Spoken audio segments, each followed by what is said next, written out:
January the 7th, 2013, Bojjanga Bhawana Center, Kintamani, Bali, Indonesia. Majjhima Nikaya number 38, Mahātaṇhāsankhaya Sutta, Majjhima Nikaya nomor 38, khotbah besar tentang hancurnya nafsu keinginan. Bante Wimala Ramsi.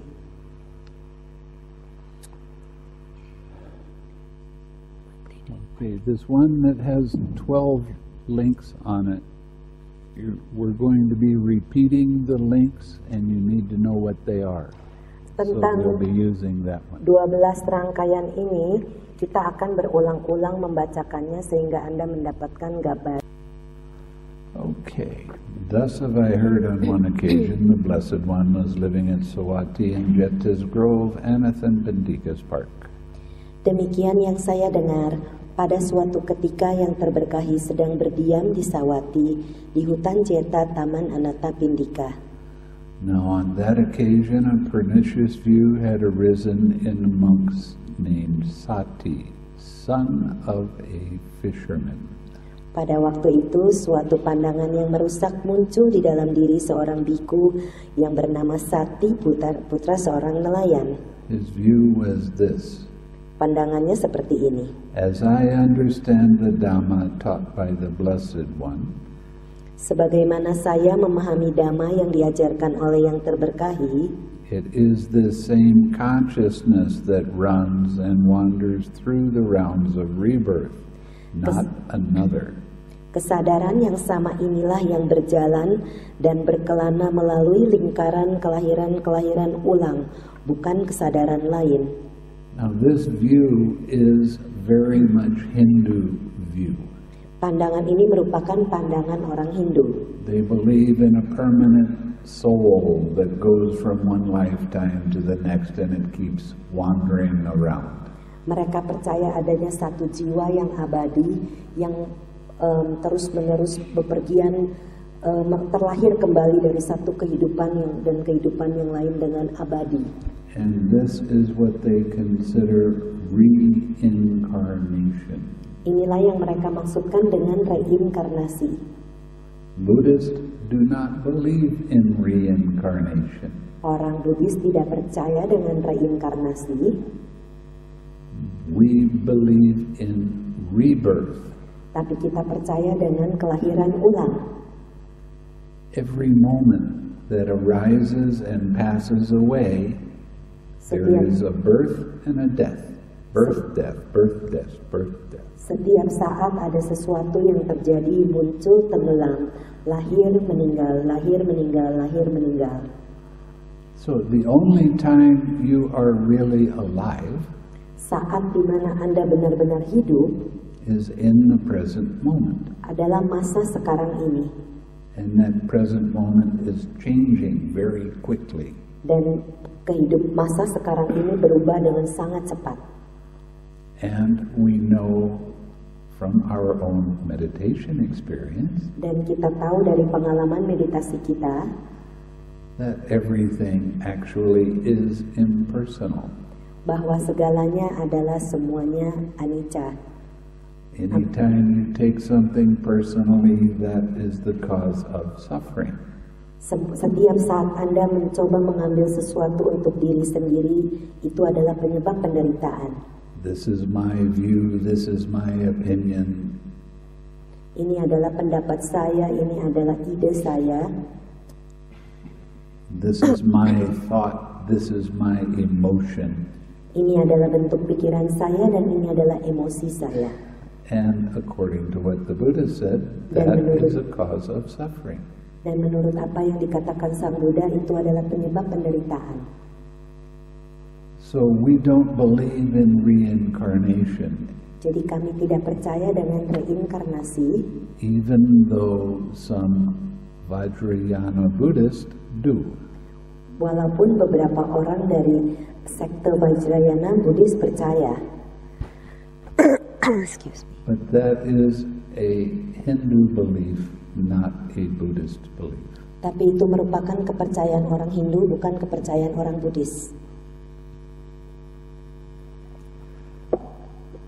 Okay, several monks, having heard about this, went to the monk Sāti and asked him. Beberapa bhikkhu setelah mendengar hal ini mendatangi bhikkhu Sāti dan bertanya kepadanya. Friend Sāti, is it true that such a pernicious view has arisen in you? Sahabat Sāti, apakah benar bahwa pandangan yang merusak itu telah muncul di dalam dirimu? Exactly so, friends. Memang demikian para sahabat. As I understand the Dhamma taught by the Blessed One, sebagaimana saya memahami Dhamma yang diajarkan oleh yang terberkahi, it is this same consciousness that runs and wanders through the rounds of rebirth, not another. Kesadaran yang sama inilah yang berjalan dan berkelana melalui lingkaran kelahiran-kelahiran ulang, bukan kesadaran lain.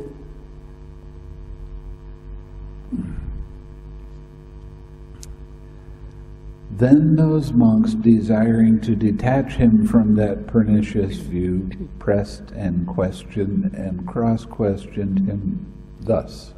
Kemudian karena ingin melepaskan dia dari pandangan yang merusak itu, para bhikkhu ini menekan dan bertanya serta bertanya ulang kepadanya.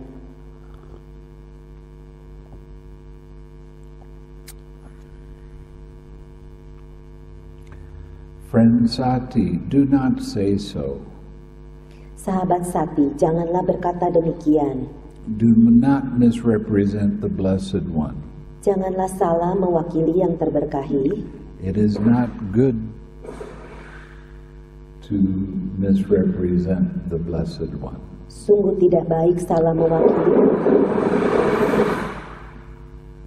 Sungguh tidak baik salah mewakili yang terberkahi. The Blessed One would not speak thus.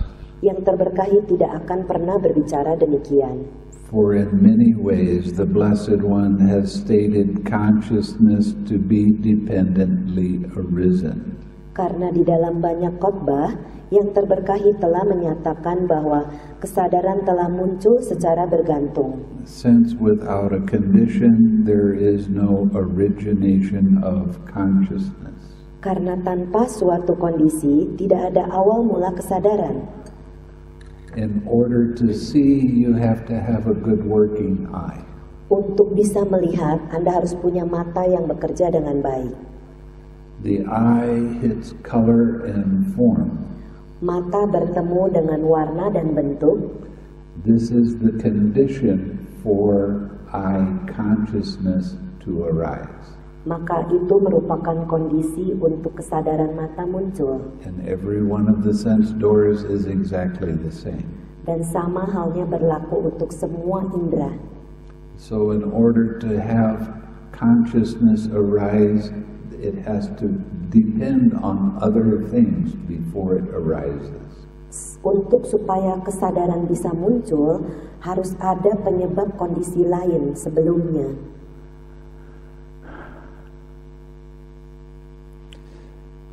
Yet, although pressed and questioned and cross-questioned by those monks in this way, tetapi walaupun telah ditekan dan ditanya ulang oleh para bhikkhu dengan cara ini, the monk Sāti, son of a fisherman, bhikkhu Sāti, putra seorang nelayan, still obstinately adhered to that pernicious view and continued to insist upon it. Dengan keras kepala tetap saja melekat pada pandangan yang salah itu dan tetap bersikukuh terhadapnya. Since the monks were unable to detach him from that pernicious view, karena para bhikkhu tidak dapat melepaskan dia dari pandangan yang sesat dan merusak itu, they went to the Blessed One, and after paying homage to him, mereka pergi menghadap yang terberkahi.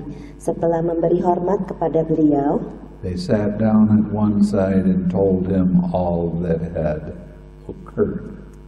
Mereka duduk di satu sisi dan memberitahu beliau semua yang telah terjadi dengan menambahkan, adding, "Venerable Sir, since we could not detach the monk Sāti, son of a fisherman, from this pernicious view, we reported this matter to the Blessed One."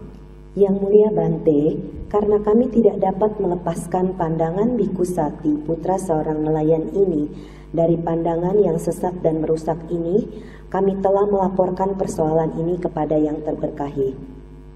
There was more than one Sāti in the Sangha. Pada saat itu di dalam anggota Sangha lebih dari satu orang Sāti. And because this monk, his father, was a fisherman, karena papanya bhikkhu ini merupakan seorang nelayan, they called him Sāti, the son of a fisherman. Mereka memanggilnya sebagai Sāti, putra seorang nelayan.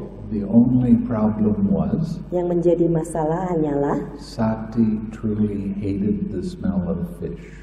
Bhikkhu Sāti ini sangat membenci bau ikan, bau amis. So this is kind of a monk joke.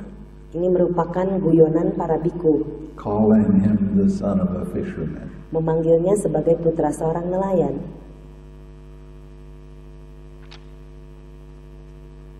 Then the Blessed One addressed a certain monk thus. Kemudian yang terberkahi berbicara kepada seorang bhikkhu demikian. Come monk, tell the monk Sāti, son of a fisherman.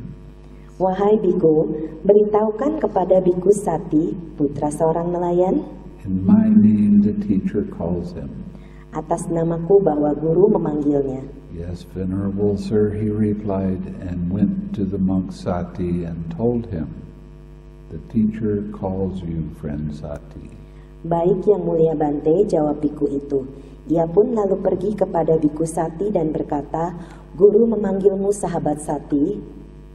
When the Buddha was still alive, sewaktu Sang Buddha masih hidup, the monks called each other friend. Para bhikkhu memanggil satu sama lainnya dengan sebutan sahabat. It didn't have anything to do with seniority. Tidak ada hubungannya dengan senioritas mereka. But in the Parinibbāna Sutta, the Buddha said, the senior monk is supposed to be called Bhante. Tetapi di dalam Mahāparinibbāna Sutta, di sana disebutkan bahwa bhikkhu yang lebih senior seharusnya dipanggil Bhante. Bhante is Pali for Reverend Sir. Bhante di dalam bahasa Pali merupakan yang mulia. And the junior monk is supposed to be called friend. Bhikkhu yang lebih muda atau junior yang baru seharusnya disebut sebagai sahabat. In Pali, it's avuso. Dalam bahasa Pali disebut sebagai avuso. But because we're so far gone, all of the monks call each other Bhante. Tapi karena sekarang sudah jauh lama dari zaman Sang Buddha, para bhikkhu saling memanggil dengan sebutan Bhante. Or if you're anything other than a very junior monk in Burma, you're called Sayadaw. Atau kalau Anda masih dalam masa bhikkhu yang jauh lebih muda, di Myanmar disebut sebagai Sayadaw. And in Thailand they say Ajahn. Dan di Thailand mereka menyebutnya sebagai Achan. Ajahn means teacher. Achan berarti guru. Sayadaw means king's teacher. Sayadaw berarti gurunya, kerajanya guru. And of course, as soon as I went into Burma, I was all of a sudden a Sayadaw. I was all of a sudden a Sayadaw. Jadi sewaktu beliau di Myanmar, tiba-tiba beliau dipanggil sebagai Sayadaw. I don't care for those kind of things. Beliau tidak peduli dengan panggilan atau titel-titel tersebut. I go by Bhante. Beliau lebih senang dipanggil sebagai Bhante.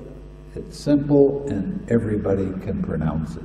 Sederhana dan semua orang bisa menyebutnya. Okay?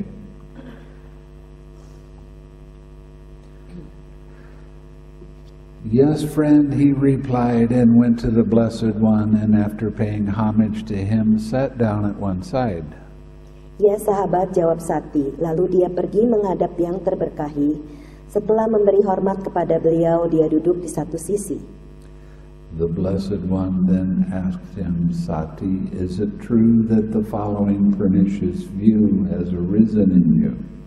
Yang terberkahi kemudian bertanya kepadanya, Sāti, apakah benar bahwa pandangan yang sesat dan merusak seperti yang ini telah muncul dalam dirimu? As I understand the Dhamma taught by the Blessed One, it is this same consciousness that runs and wanders through the rounds of rebirth, not another. Sebagaimana saya memahami Dhamma yang diajarkan oleh yang terberkahi, kesadaran yang sama inilah yang berjalan dan berkelana melalui lingkaran kelahiran-kelahiran ulang, bukan kesadaran lain. Exactly so, Venerable Sir. Memang demikian yang mulia Bante. As I understand the Dhamma taught by the Blessed One, it is the same consciousness that runs and wanders through the rounds of rebirth, not another. Sebagaimana saya memahami Dhamma yang diajarkan oleh yang terberkahi, kesadaran yang sama inilah yang berjalan dan berkelana melalui lingkaran kelahiran-kelahiran ulang, bukan kesadaran lain. What is that consciousness, Sāti? Apakah kesadaran itu, Sāti? Venerable Sir, it is that which speaks and feels and experiences here and there the results of good and bad actions. Yang mulia Bante, kesadaran adalah yang berbicara dan merasa dan mengalami di sana-sini akibat dari tindakan-tindakan yang baik dan buruk. Misguided man. Wahai manusia yang salah jalan, Anytime the Buddha says misguided man to anyone, it's like being slapped really hard. setiap saat Sang Buddha mengatakan sebagai manusia yang salah jalan, itu sepertinya ditampar oleh Sang Buddha. To whom have you ever known me to teach the Dhamma in that way? Kepada siapakah engkau pernah mengetahui aku mengajarkan Dhamma dengan cara ini? Misguided man, have I not stated in many ways consciousness to be dependently arisen? Wahai manusia yang salah jalan, di dalam banyak khotbah, bukankah aku telah menyatakan bahwa kesadaran muncul secara bergantung? Since without a condition there is no origination of consciousness. Karena tanpa suatu kondisi, tidak ada asal mula kesadaran. But you, misguided man, have misrepresented us by your wrong grasp and injured yourself and stored up much demerit. Tetapi engkau, wahai manusia yang salah jalan, telah menyalahartikan kami lewat pemahamanmu yang salah. Engkau telah melukai dirimu sendiri serta menyimpan banyak celah. For this will lead to your harm and suffering for a long time. Karena hal ini, maka akan membawamu pada kerugian dan penderitaanmu untuk waktu yang lama. Then the Blessed One addressed the monks thus. Kemudian yang terberkahi berkata kepada para bhikkhu demikian. Monks, what do you think? Para bhikkhu, bagaimana pendapatmu? Has this monk Sāti, son of a fisherman, Apakah bhikkhu Sāti, putra seorang nelayan, kindled even a spark of wisdom in this Dhamma and discipline? telah menyulut bahkan sepercik kebijaksanaan dalam Dhamma dan Vinaya ini? How could he, Venerable Sir? No, Venerable Sir. Bagaimana mungkin yang mulia Bante? Tidak mungkin yang mulia Bante.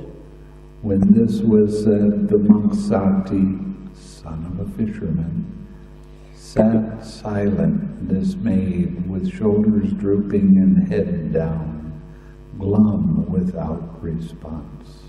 Ketika hal ini dikatakan, bhikkhu Sāti, putra seorang nelayan, duduk terdiam cemas dengan bahu terkulai dan kepala tertunduk, muram dan tidak memberikan tanggapan.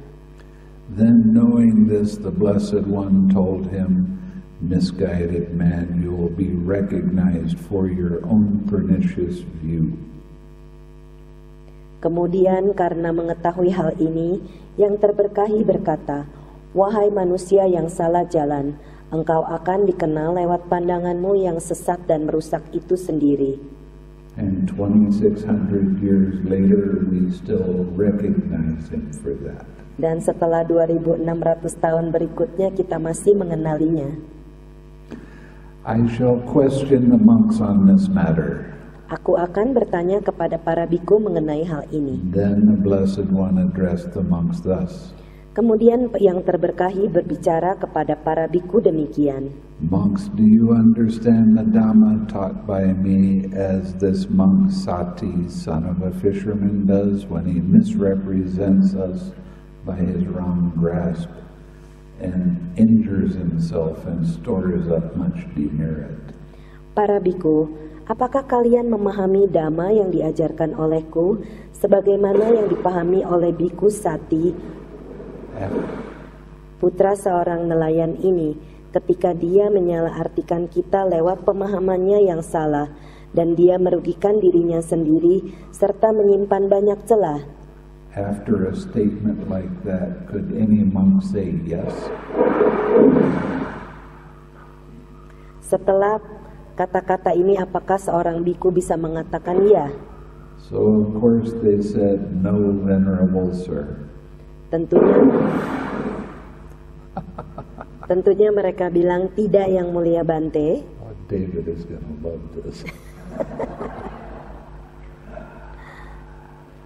For in many discourses the Blessed One has stated consciousness to be dependently arisen, since without a condition there is no origination of consciousness.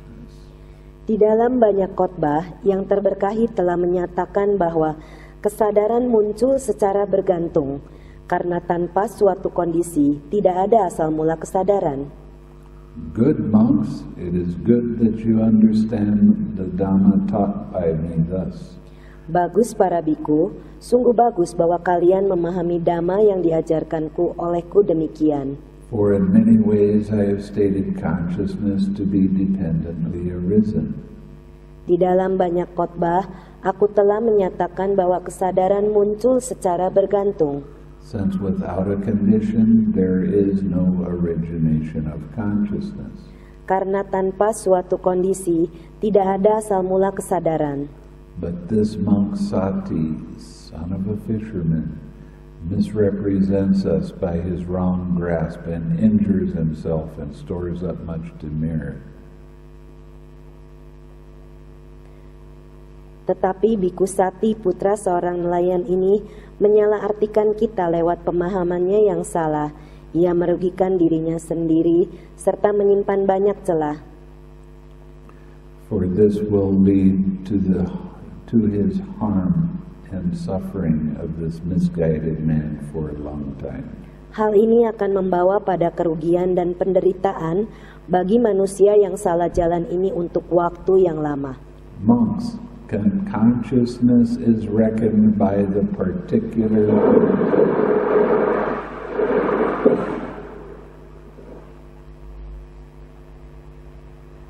condition dependent upon which it arises. Para bhikkhu, kesadaran bergantung pada suatu kondisi tertentu yang dengan bergantung padanya kesadaran itu muncul. When consciousness arises dependent on the eye and forms, it is reckoned as eye consciousness. Ketika kesadaran muncul bergantung pada mata dan bentuk, kesadaran itu disebut kesadaran mata. When consciousness arises dependent on the ear and sounds, it is reckoned as ear consciousness. Ketika kesadaran muncul bergantung pada telinga dan suara, kesadaran itu disebut kesadaran telinga. When consciousness arises dependent on the nose and odors, it is reckoned as nose consciousness. Ketika kesadaran muncul bergantung pada hidung dan bau, kesadaran itu disebut kesadaran hidung. When consciousness arises dependent on the tongue and flavors, it is reckoned as tongue consciousness. Ketika kesadaran muncul bergantung pada lidah dan cita rasa, kesadaran itu disebut kesadaran lidah. When consciousness arises dependent on the body and tangibles, it is reckoned as body consciousness. Ketika kesadaran muncul bergantung pada badan jasmani dan benda-benda yang dapat disentuh, kesadaran ini disebut kesadaran badan jasmani. When consciousness arises dependent on mind and mind objects, it is reckoned as mind consciousness. Ketika kesadaran muncul bergantung pada pikiran dan objek-objek pikiran, kesadaran ini disebut kesadaran pikiran.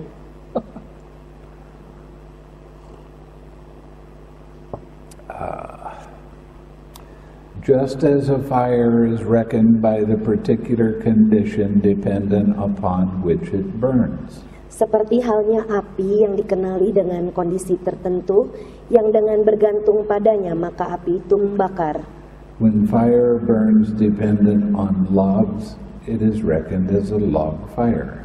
Ketika api membakar dengan bergantung pada kayu gelondongan, maka dikenal sebagai api kayu gelondongan. When fire burns dependent on faggots, it is reckoned as a faggot fire. Ketika api membakar dengan bergantung pada kayu bakar, maka dikenal sebagai api kayu bakar. When fire burns dependent on grass, it is reckoned as a grass fire. Ketika api membakar dengan bergantung pada rumput, maka dikenal sebagai api rumput. When fire burns dependent on cow dung, it is reckoned as a cow dung fire. Ketika api membakar dengan bergantung pada kotoran sapi, maka dikenal sebagai api kotoran sapi. When fire burns dependent on chaff, it is reckoned as a chaff fire. Ketika api membakar dengan bergantung pada sekam, maka dikenal sebagai api sekam. When fire burns dependent on rubbish, it is reckoned as a rubbish fire. Ketika api membakar dengan bergantung pada sampah, maka dikenal sebagai api sampah. So too, consciousness is reckoned by the particular condition dependent upon which it arises. Demikian pula kesadaran dikenali dengan kondisi tertentu yang dengan bergantung padanya maka kesadaran muncul. When consciousness arises dependent on the I and forms, it is reckoned as I consciousness. Ketika kesadaran muncul bergantung pada mata dan bentuk, kesadaran itu disebut kesadaran mata. When consciousness arises dependent on the ear and sounds, it is reckoned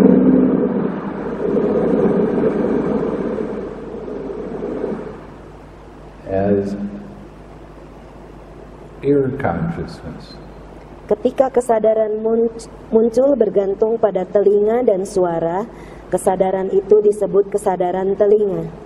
When consciousness arises dependent on the nose and odors, it is reckoned as nose consciousness. Ketika kesadaran muncul bergantung pada hidung dan bau, kesadaran itu disebut kesadaran. When consciousness arises dependent on the body and tangibles, it is reckoned as body.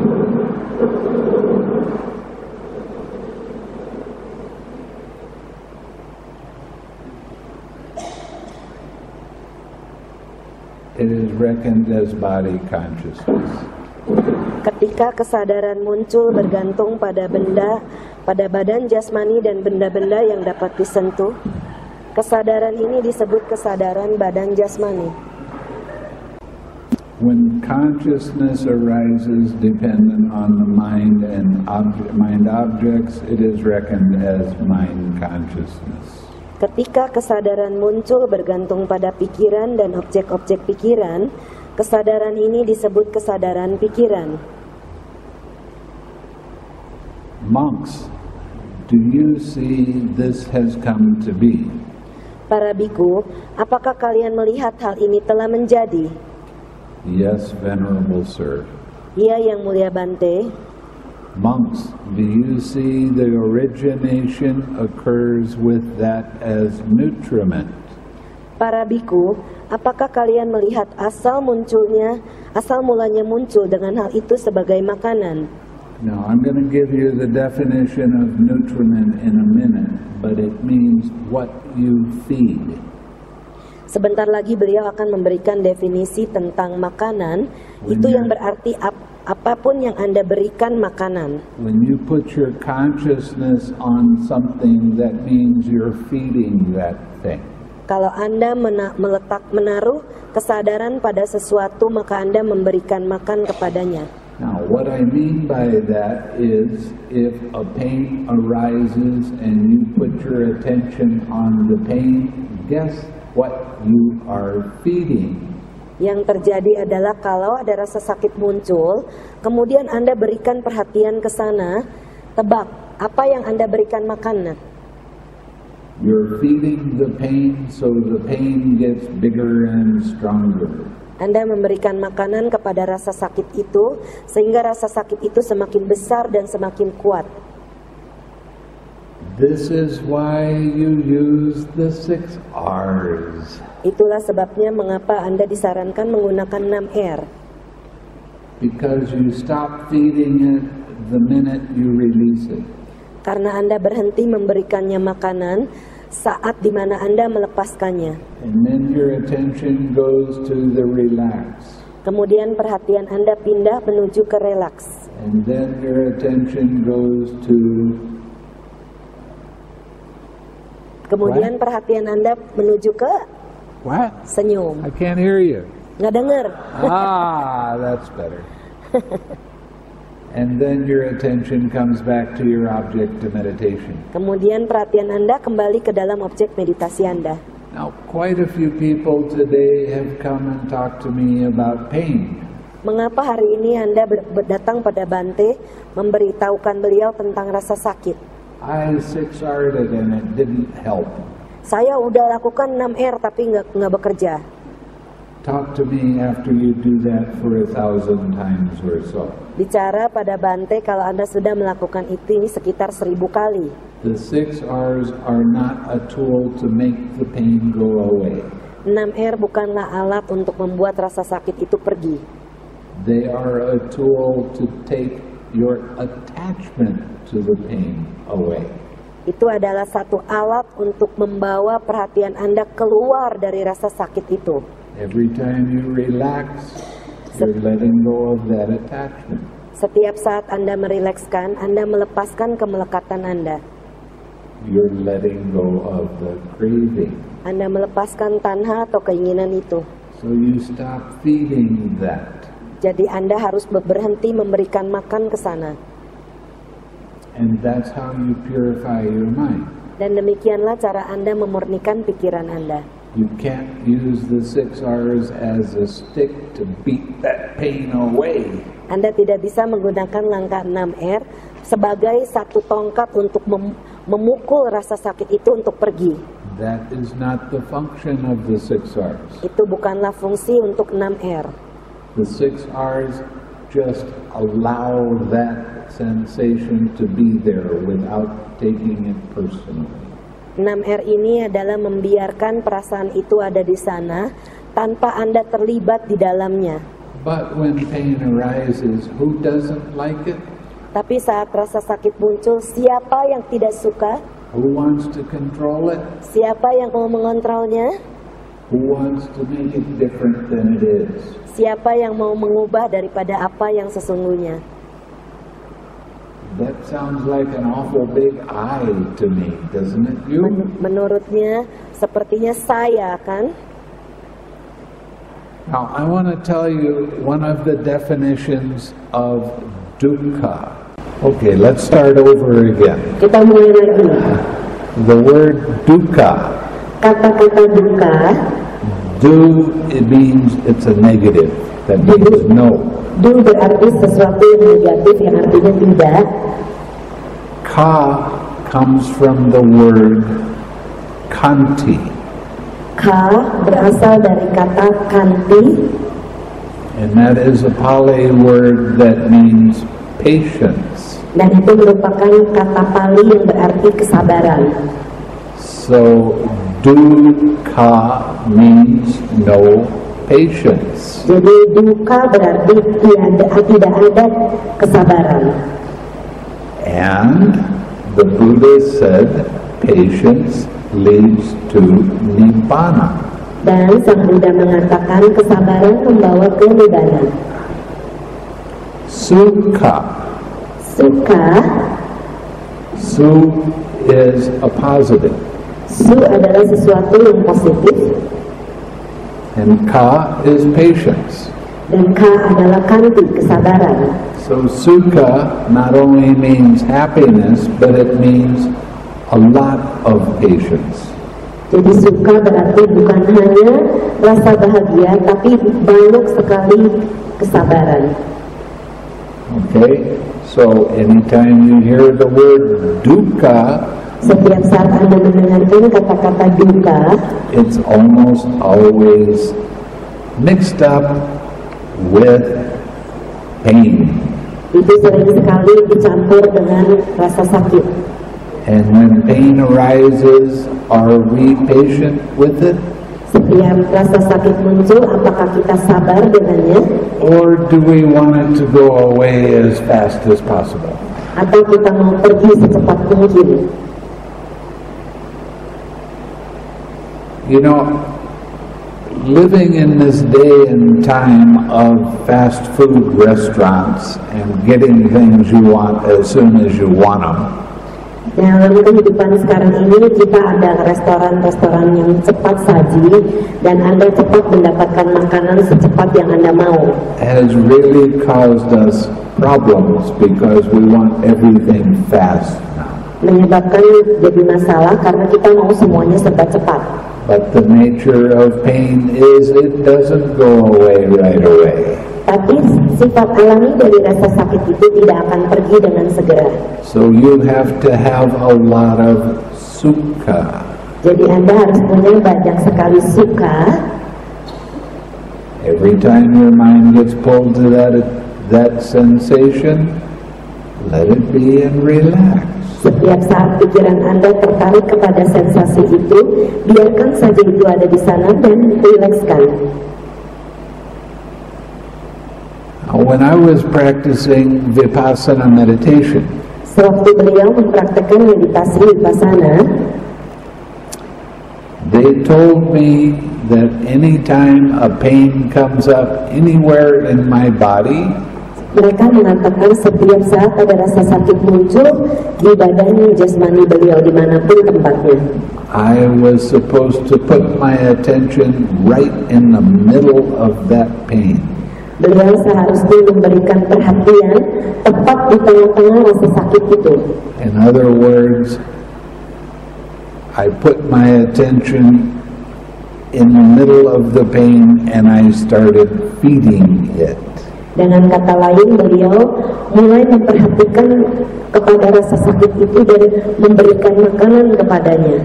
And I was supposed to note it by saying pain, pain, pain, like I didn't know what that was. Dan seharusnya beliau mencatat sakit, sakit, sakit, seperti yang tidak beliau ketahui seperti apa rasa sakit itu. But again, being a dumb American, I went ahead and followed those instructions. Tapi karena beliau ini belum mengerti, jadi sepertinya orang Amerika yang bodoh, beliau mengikuti saja instruksinya.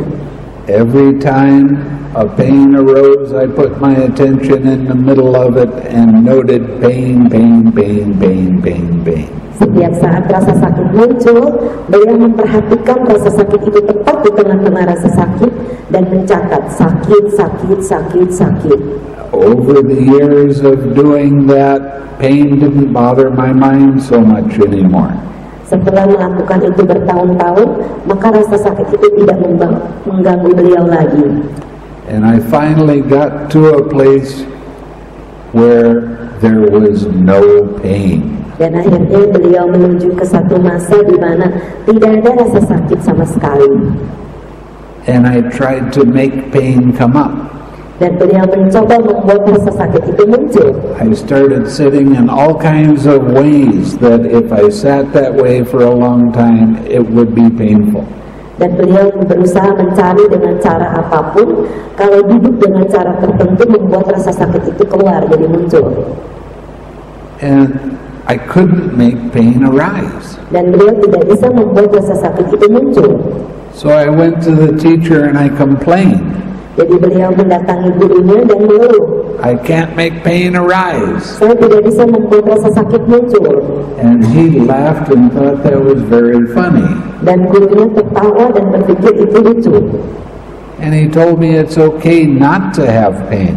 Kata gurunya, tidak jadi masalah nggak ada rasa sakit. Over the years, I have learned that my mind focuses very, very deeply on a painful feeling.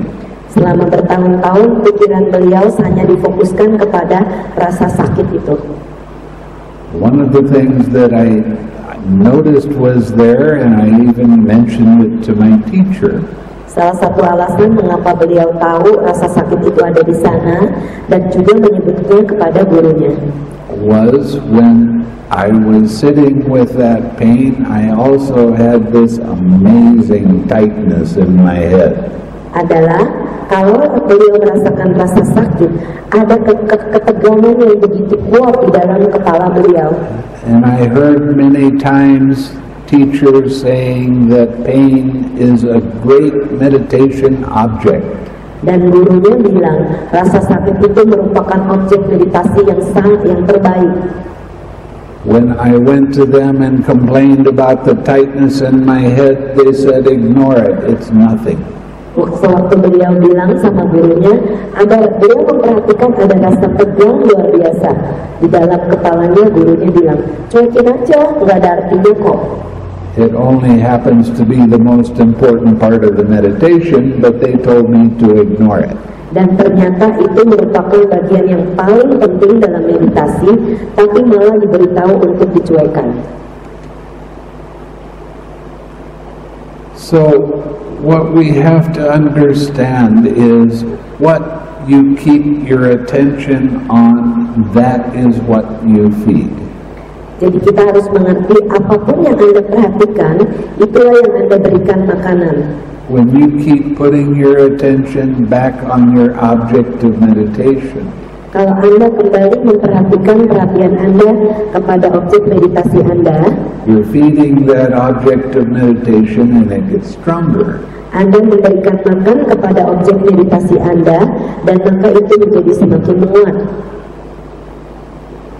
And that's what the word nutriment is all about. Itulah yang dimaksudkan dengan makanan atau nutrisi.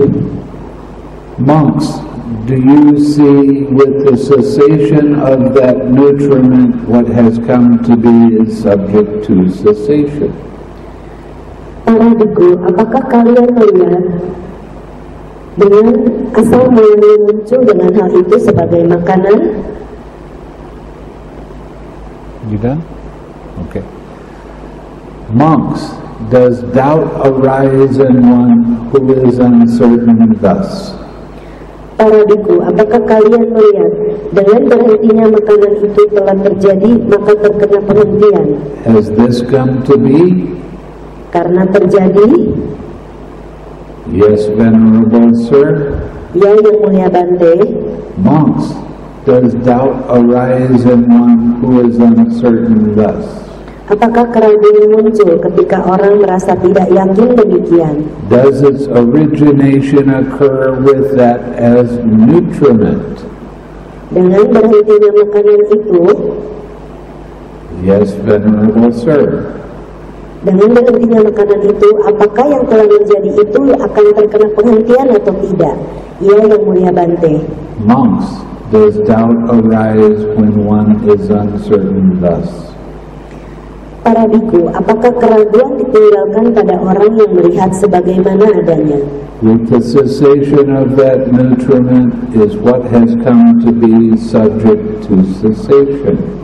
Dengan berhentinya makanan, maka berhentinya pula. Yes, Venerable Sir. Ya, Yang Mulia Bante. Monks, is doubt abandoned in one who sees as it actually is with proper wisdom thus? Para bhikkhu, apakah keraguan ditinggalkan pada orang yang melihat sebagaimana adanya dengan kebijaksanaan yang benar demikian? This has come to be. Dengan berhentinya makanan itu, apa yang telah menjadi itu akan terkena penghentian? Yes, Venerable Sir. Ya, Yang Mulia Bante. But, monks, is doubt abandoned in one who sees as it actually is with proper wisdom thus? Para bhikkhu, apakah kalian telah terbebas dari keraguan ini setelah melihat kebijaksanaan? Its origination occurs with that as nutriment. Awalnya penyebabnya yang menjadi penyebab makanan. Yes, Venerable Sir. Ya, Yang Mulia Bante. Monks, is doubt abandoning one who sees as it actually is with proper wisdom thus? Para bhikkhu, apakah keraguan ditinggalkan pada orang yang melihat demikian adanya? With the cessation of that nutriment, what has come to be is subject to cessation. Dengan berhentinya makanan itu, apa yang telah menjadi itu akan terkena penghentian. Yes, Venerable Sir. Ya, Yang Mulia Bante. Monks, are you thus free from doubt here? Para bhikkhu, apakah kalian telah terbebas dari keraguan di sini? This has come to be. Hal ini telah menjadi. Yes, Venerable Sir. Ya, Yang Mulia Bante. Monks, are you thus free from doubt here? Para bhikkhu, apakah kalian telah terbebas dari keraguan di sini? Its origination occurs with that as nutriment. Asal mulanya terjadi bergantung pada makanan. Yes, Venerable Sir. Ya, Yang Mulia Bante. Monks, are you thus free from doubt here? Para bhikkhu, apakah kalian telah terbebas dari keraguan di sini? With the cessation of that nutriment, what has come to be is subject to cessation. Dengan berhentinya makanan itu, apa yang telah menjadi itu akan terkena penghentian. Yes, Venerable Sir. Ya, Yang Mulia Bante. Monks, has it been seen well by you as it actually is, with proper wisdom this has come to be? Para bhikkhu, apakah telah dilihat dengan baik oleh kalian sebagaimana adanya dengan kebijaksanaan yang benar demikian? Hal ini sudah menjadi. So what the Buddha is asking here is, yang ditanyakan oleh Sang Buddha di sini adalah, have you seen how the links of dependent origination actually work? Apakah Anda sudah melihat bagaimana rangkaian paticca samuppada ini sesungguhnya bekerja? And do you understand that? Dan apakah Anda sesungguhnya mengerti? So he's asking them if they have had the direct experience of seeing the links of dependent origination. Di sini Sang Buddha bertanya kepada para bhikkhu itu apakah mereka telah melihat rangkaian paticca samuppada tersebut.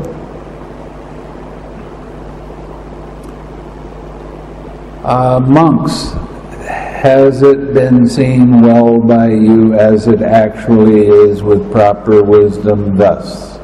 Para bhikkhu, apakah telah dilihat dengan baik oleh kalian sebagaimana adanya dengan kebijaksanaan yang benar demikian? Its origination occurs with that as nutriment. Asal mulanya terjadi bergantung pada makanan. Yes, Venerable Sir. Ya, Yang Mulia Bante. Monks, has it been seen well by you as it actually is with proper wisdom thus? Para bhikkhu, apakah telah dilihat dengan baik oleh kalian sebagaimana adanya dengan kebijaksanaan yang benar demikian? With the cessation of that nutriment, what has come to be is subject to cessation. Dengan berhentinya makanan itu, apa yang telah menjadi itu akan terkena penghentian. Yes, Venerable Sir. Ya, Yang Mulia Bante. Monks, purified and bright as this view is, if you adhere to it, cherish it, treasure it, and treat it as a possession. Para bhikkhu, walaupun pandangan ini amat murni dan jernih, namun jika kalian melekatinya, mencintai, menyimpannya, dan memperlakukannya sebagai suatu milik, would you then understand that the Dhamma has been taught as similar to a raft? Apakah dengan demikian berarti bahwa kalian memahami bahwa Dhamma yang telah kuajarkan seperti perumpamaan rakit, being for the purpose of crossing over, yaitu hanya untuk tujuan menyeberang, not for the purpose of grasping. Bukan untuk tujuan melekat. So you can't hold on to these views of seeing the links of dependent origination. Anda tidak boleh melekati pandangan tentang melihat rangkaian paticca samuppada. You can't take them as yours personally. Anda tidak bisa mengambil mereka sebagai milik Anda pribadi. You have to see all of the links of dependent origination for sure. Anda harus melihat rangkaian paticca samuppada ini atau sebab-sebab yang saling bergantungan tentunya. And you will eventually. Dan lama-kelamaan Anda akan melihatnya. But tetapi you will see that if you try to hold on to that and have a lot of pride that you understand it, you are not seeing dependent origination as a raft for going across the river. Kalau Anda melekati pandangan tentang rangkaian paticca samuppada ini sebagai milik pribadi dengan kesombongan bahwa Anda sudah melihatnya, maka Anda tidak bisa menggunakan ini sebagai perak rakit untuk menyeberang. Monk, purified and bright as this view is, para bhikkhu, walaupun pandangan ini murni dan jernih, if you do not adhere to it, cherish it, treasure it, and treat it as a possession, namun jika kalian tidak melekatinya, tidak mencintainya, tidak menyimpannya, dan tidak memperlakukannya sebagai milik Anda, would you then understand that the Dhamma has been taught as similar to a raft?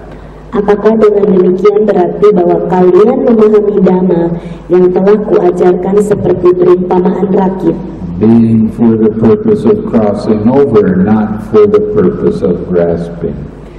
yaitu untuk tujuan menyeberang saja, bukan untuk tujuan melekati. Yes, Venerable Sir. Ya, yang mulia Bante. We're going to talk about the nutriment and dependent origination. Kita akan membicarakan tentang makanan dan paticca samuppada atau sebab-sebab yang saling bergantungan ini. Monks, there are 4 kinds of nutriment for the maintenance of beings that have already come to be and for the support of those about to come to be. Para bhikkhu, ada 4 macam makanan atau pemeliharaan para makhluk yang telah menjadi dan untuk menopang bagi mereka yang mencari kehidupan baru. What for? Apakah yang 4 itu? They are physical food as nutriment, Mereka adalah makanan fisik sebagai makanan, gross or subtle, baik kasar maupun halus. contact as the second, Kontak sebagai yang kedua, formations as the third, bentuk-bentukan adalah yang ketiga, and consciousness as the fourth. dan kesadaran sebagai yang keempat. Now, monks, these 4 kinds of nutriment have what as their source? Nah, para bhikkhu, 4 macam makanan ini memiliki apa sebagai sumbernya? What as their origin? Apa sebagai asal mulanya? From what are they born and produced? Dari apa mereka terlahir dan dihasilkan? These 4 kinds of nutriment have craving as their source. 4 jenis makanan ini memiliki nafsu, keinginan atau tanha sebagai sumbernya. Craving as their origin. Nafsu keinginan sebagai asal mulanya. They are born and produced from craving. Mereka terlahir dan dihasilkan dari nafsu keinginan. And this craving has what as its source? Dan nafsu keinginan ini memiliki apa sebagai sumbernya? Craving has feeling as its source. Nafsu keinginan memiliki perasaan sebagai sumbernya. And this feeling has what as its source? Dan perasaan ini memiliki apa sebagai sumbernya? Feeling has contact as its source. Perasaan memiliki kontak dari sumbernya. And this contact has what as its source? Dan kontak memiliki apa dari sumbernya? Contact has the sixfold base as its source. Kontak memiliki landasan 6 landasan indera sebagai sumbernya. The sixfold base has what as its source? Dan 6 landasan indera ini memiliki apa sebagai sumbernya? The sixfold base has mentality, materiality as its source. 6 landasan indera ini memiliki batin dan jasmani sebagai sumbernya. And this mentality, materiality has what as its source? Dan batin dan jasmani ini memiliki apa sebagai sumbernya? Mentality, materiality has consciousness as its source. Batin dan jasmani ini memiliki kesadaran sebagai sumbernya. And this consciousness has what as its source? Dan kesadaran ini memiliki apa sebagai sumbernya? Consciousness has formations as its source. Kesadaran ini memiliki bentukan-bentukan sebagai sumbernya. And these formations have what as their source? Dan bentukan-bentukan ini memiliki apa sebagai sumbernya? What as their origin? Apa yang menjadi asal mulanya? From what are they born and produced? Dari apa mereka terlahir dan dihasilkan? Formations have ignorance as their source. Bentukan-bentukan itu memiliki ketidaktahuan sebagai sumbernya. Ignorance as their origin. Ketidaktahuan sebagai asal mulanya. They are born and produced from ignorance. Mereka terlahir dan dihasilkan dari ketidaktahuan. Okay, this is the part where I'm going to read, and then I want you to repeat. Ini adalah bagian di mana beliau akan membaca dan diminta untuk mengulang. Where did Kema go?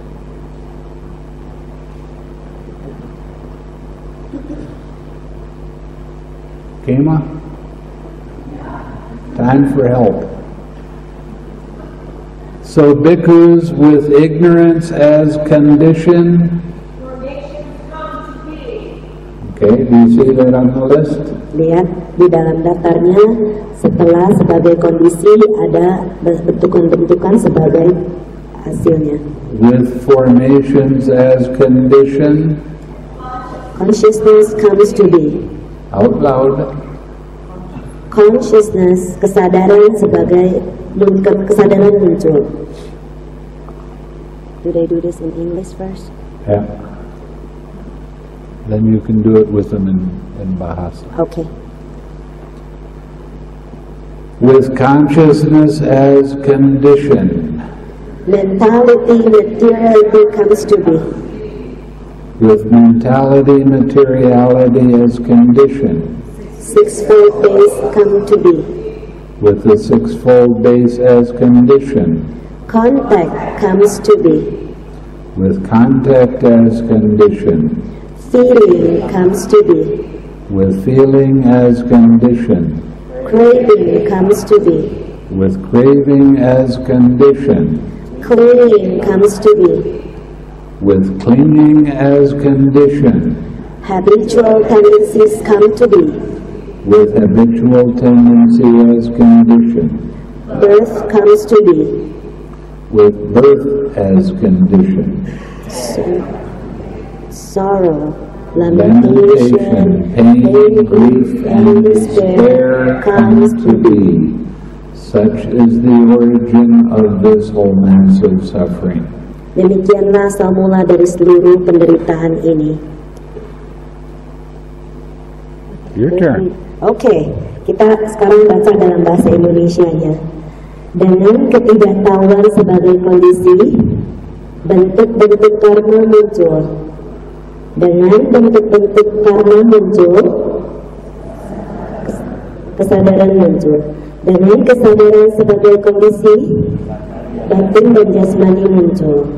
Dengan batin dan jasmani sebagai kondisi, dengan 6 landasan indera sebagai kondisi, dengan kontak sebagai kondisi, dengan perasaan sebagai kondisi, Dengan nafsu keinginan sebagai kondisi. I don't hear comes to be from them. Muncul. Okay. Dari. Okay. Dengan kemelekatan sebagai kondisi. Dengan tendensi kebiasaan penjelmaan sebagai kondisi. Dengan kelahiran sebagai kondisi. Terjadinya usia tua, kematian, kesedihan, ratapan, rasa sakit, duka, dan putus asa muncul. Demikianlah asal mula seluruh masa penderitaan ini. Okay. Now this is the old-fashioned classic way of teaching this. Beginilah cara kuno dalam mengajarkan Paticcasamuppada. There was a monk in Burma that all he did was had people recite this over and over and over and over many times. Ada seorang bhikkhu di Myanmar yang terus-menerus membacakan hal ini berulang-ulang. Having this kind of information is a good thing to memorize. Dengan mempunyai informasi seperti ini adalah sesuatu yang baik untuk dihafal. Because then when you see something occur, karena kalau Anda melihat sesuatu muncul, like feeling arising, seperti satu perasaan muncul, and then craving, kemudian adanya keinginan, and then clinging, kemudian adanya kemelekatan, look at your list, and then habitual tendency, kemudian terjadilah tendensi kebiasaan, and then birth. kemudian adanya kelahiran. Now you don't necessarily have to think about aging and death, but this is also talking about sorrow, lamentation, pain, grief, and despair. Ini bukan hanya tentang usia tua dan kematian, tapi juga yang ada hubungannya dengan kesedihan, ratapan, rasa sakit, duka, dan putus asa. Now, all of these different things you will be able to see for yourself. Beberapa hal-hal ini yang berbeda Anda bisa lihat, alami sendiri. And it's nice to know the name of them. Dan lebih baik tahu apa namanya. So you can recognize exactly what they are and you can tell the teacher what you saw. Dan sehingga Anda bisa mengenali saat keadaan-keadaan ini muncul dan bisa memberitahu guru Anda pada saat ini terjadi. But what I would say to you is, you say there's a painful feeling. Tapi yang Bante beritahu, kalau Anda mengatakan ada rasa sakit, what's my question to you then? pertanyaan Bante kemudian apa? Did you 6R that? Apakah kamu lakukan 6R? Why? Mengapa? Because you let go of craving when you do that. Karena Anda melepaskan tanha atau keinginan saat Anda melakukannya. And when craving doesn't arise, clinging will not arise. Karena kalau nafsu keinginan tidak muncul, maka tidak ada kemelekatan. And when clinging doesn't arise, habitual tendency will not arise. Sewaktu kemelekatan tidak muncul, maka tendensi kebiasaan pun tidak muncul. And when habitual tendency doesn't arise, the birth of action doesn't arise.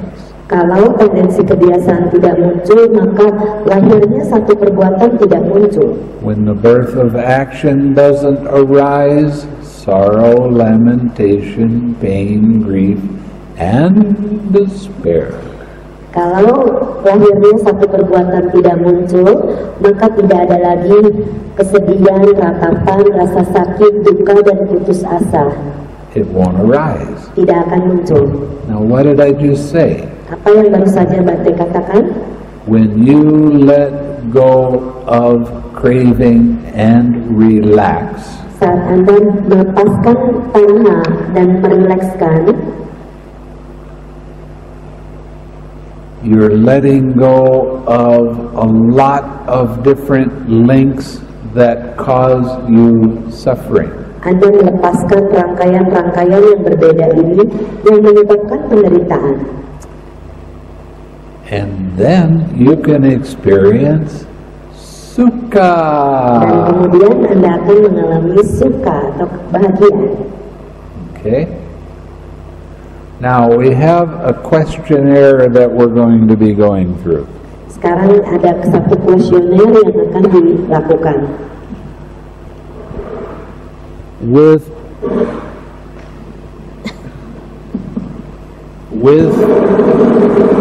Okay, give me the other one. No, the other. Oh, I don't where's have the it. other mic?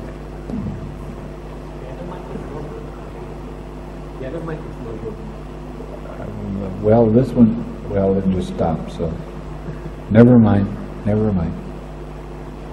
With birth as condition, aging and death, so it was said. Now, monks, do aging and death have birth as condition or not? Or how do you take it in this case?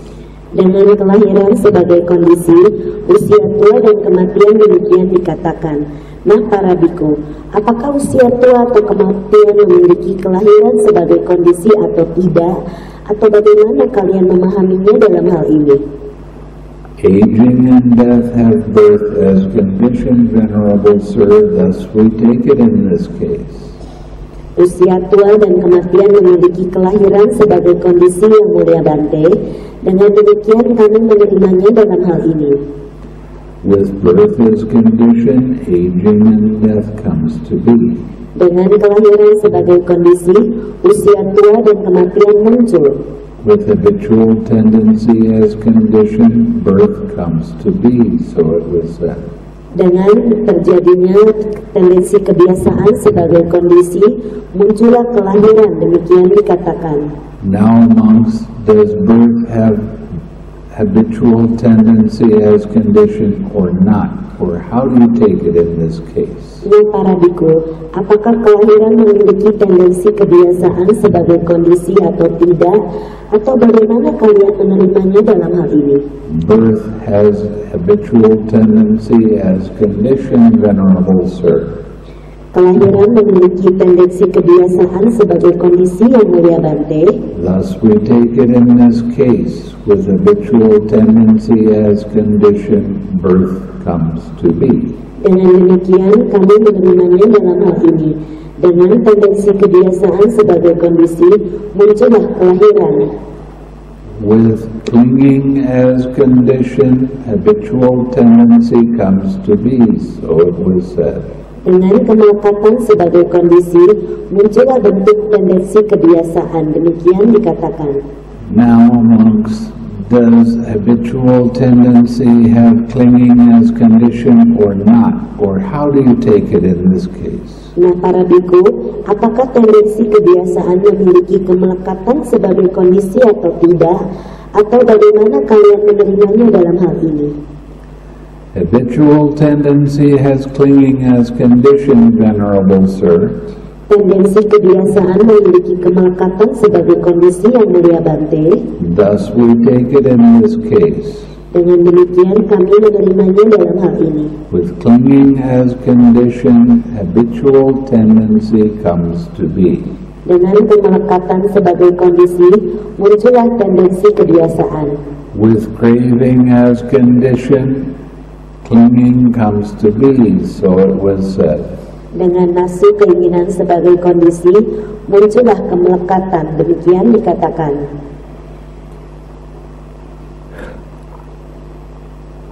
Now, monks, does clinging have craving as condition or not? Or how do you take it in this case?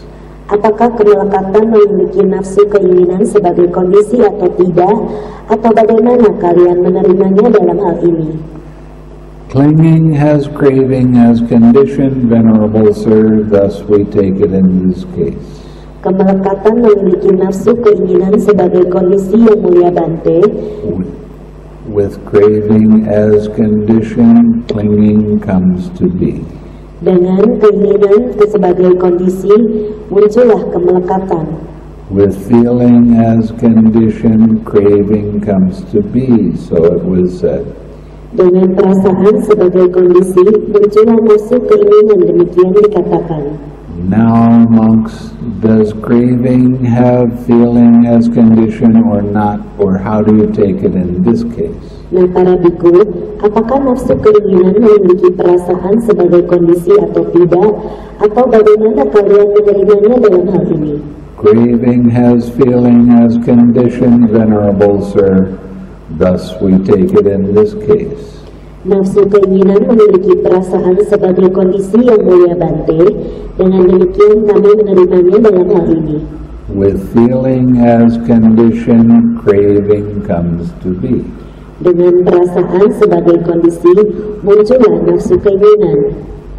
With contact as condition, feeling comes to be, so it was said. Dengan kontak sebagai kondisi, muncullah perasaan, demikian dikatakan. Now, monks, does feeling have contact as condition or not? Or how do you take it in this case? Nah, para bhikkhu, apakah perasaan memiliki kontak sebagai kondisi atau tidak? Atau bagaimana kalian menerimanya dalam hal ini? Feeling has contact as condition, Venerable Sir. Thus we take it in this case.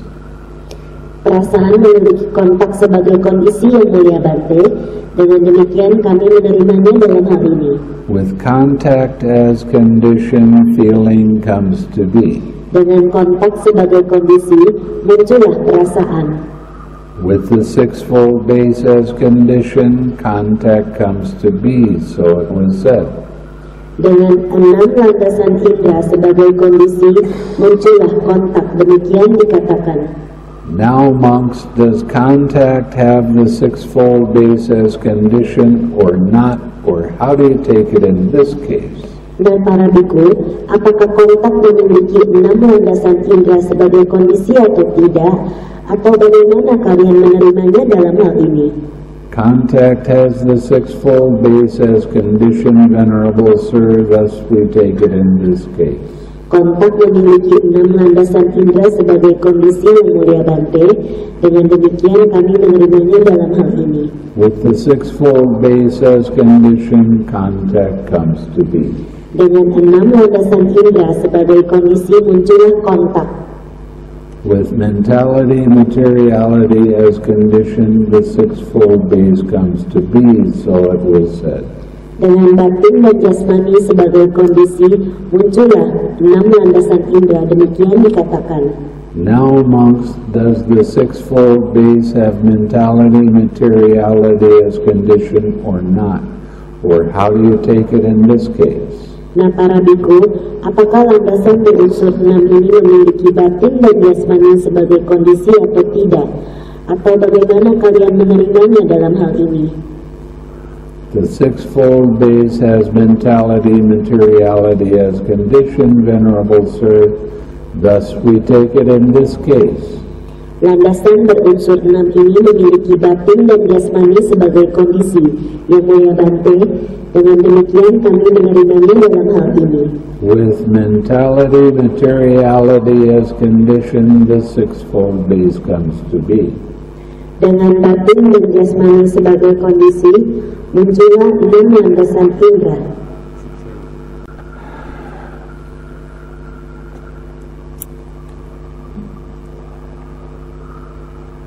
With formations as condition, consciousness comes to be.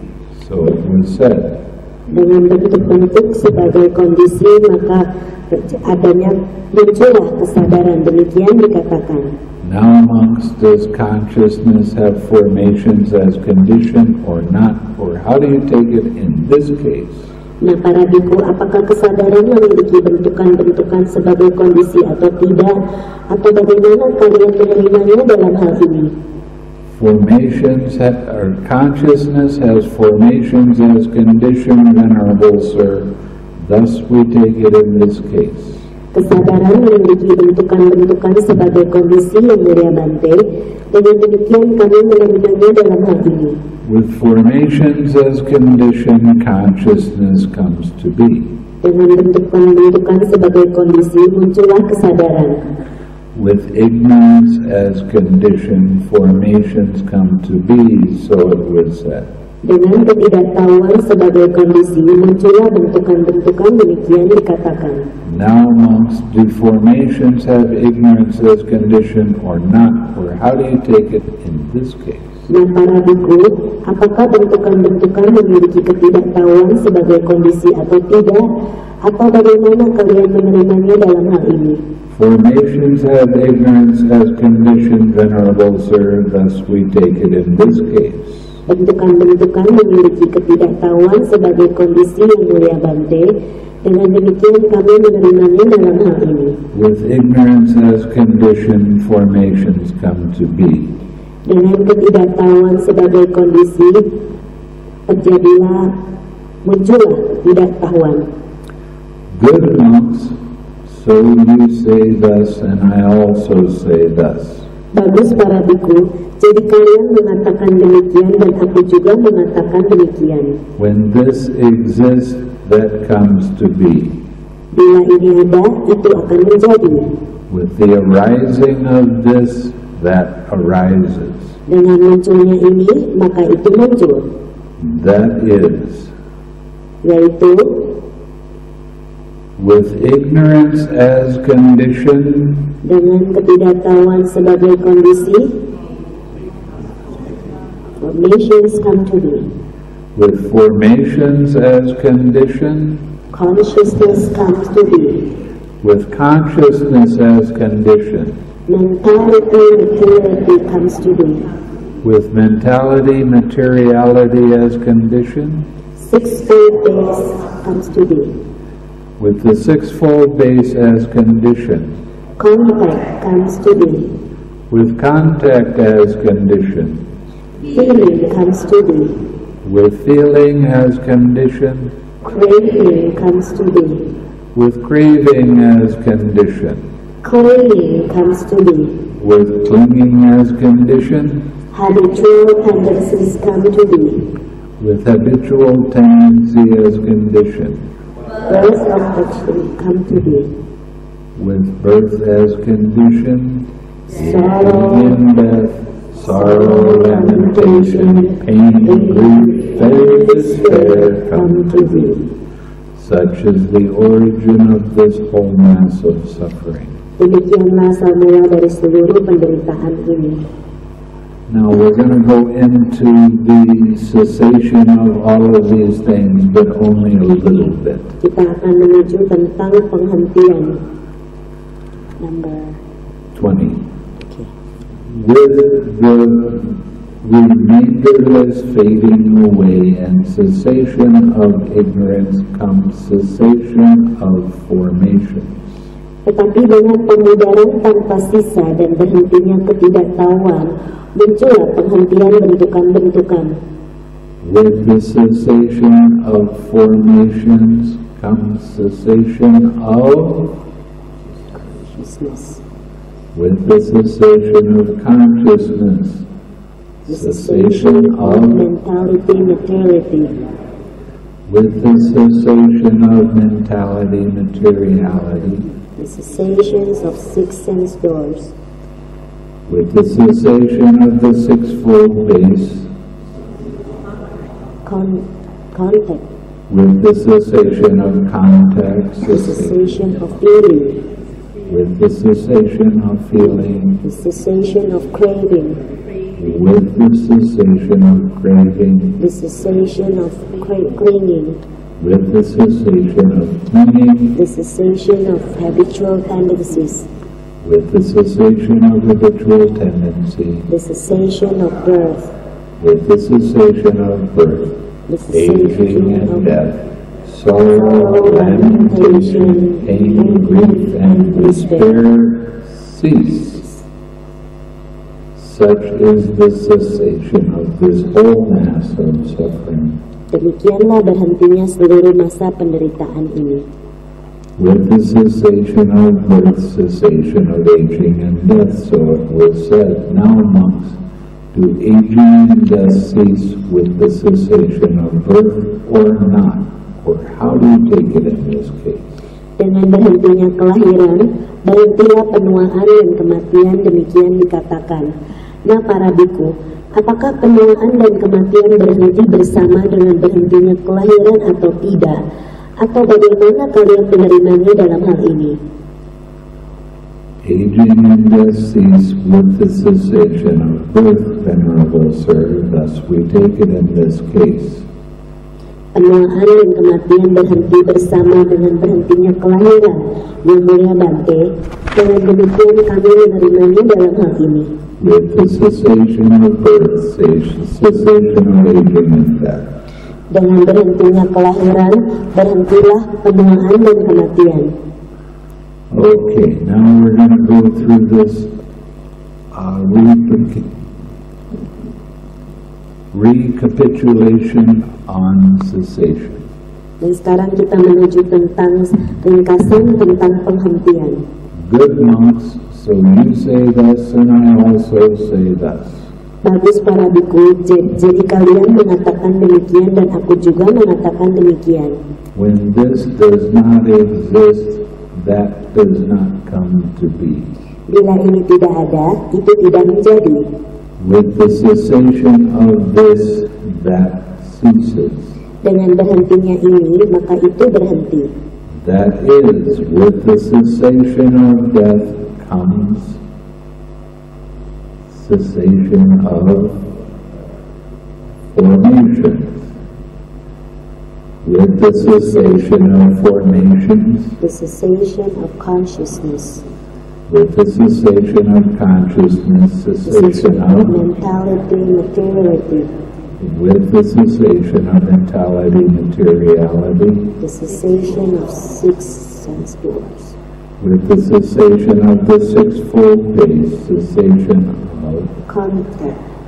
with the cessation of contact, The cessation of feeling. with the cessation of feeling, The cessation of craving.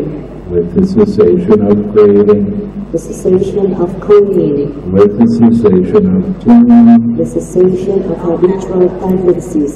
with the cessation of habitual tendency, The cessation of birth.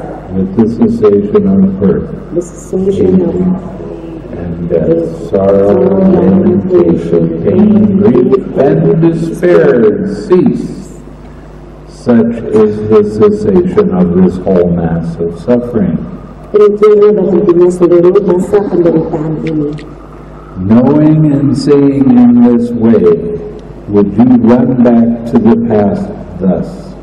Karena mengetahui dan melihat dengan cara ini, apakah kalian akan berlari kembali ke masa lampau demikian? Were we in the past? Apakah kami ada di masa lampau? Were we not in the past? Apakah kami tidak ada di masa lampau? What were we in the past? Kami menjadi apa di masa lampau? How were we in the past? Bagaimana keadaan kami di masa lampau? Having been what did we become in the past? Sesudah menjadi apa, lalu kami menjadi apa di masa lampau? So when you're practicing meditation, you are not concerned with the past. Kalau Anda mempraktekkan meditasi, Anda tidak punya masalah dengan masa lampau. The past is dead and gone. Masa lalu sudah berlalu. What we're learning to do is to stay in the present moment. Yang kita lakukan adalah dengan tinggal dalam masa kini. Okay, knowing and seeing in this way, would you run forward to the future thus? Karena mengetahui dan melihat dengan cara ini, apakah kalian berlari ke depan ke masa depan demikian? Shall we be in the future? Apakah kami akan ada di masa depan? Shall we not be in the future? Apakah kami tidak akan ada di masa depan? What shall we be in the future? Kami akan menjadi apa di masa depan? How shall we be in the future? Bagaimana kami akan menjadi di masa depan? Having been what shall we become in the future? Sesudah menjadi apa, lalu kami akan menjadi apa di masa depan? No, Venerable Sir. Tidak, Yang Mulia Bante. What is all thoughts about the future? Apa yang Anda pikirkan tentang masa depan? Just dreams. Itu hanya impian. It doesn't have anything to do with seeing what's happening in the present moment. Tidak ada hubungannya dengan melihat apapun yang ada dalam masa kini. So thoughts about the past and thoughts about the future Bentuk-bentuk pikiran dari masa lalu dan bentuk pikiran dari masa depan are what one of my monk friends used to call rubbish thoughts. Yaitu adalah salah satu teman beliau, seorang bhikkhu, yang mengatakan pikiran-pikiran sampah yang tidak ada artinya. He called them rubbish thoughts because they should be thrown away. They're not worth anything. Itu dikatakan pikiran sampah karena seharusnya itu dibuang, jangan disimpan. Okay, knowing and seeing how dependent origination works.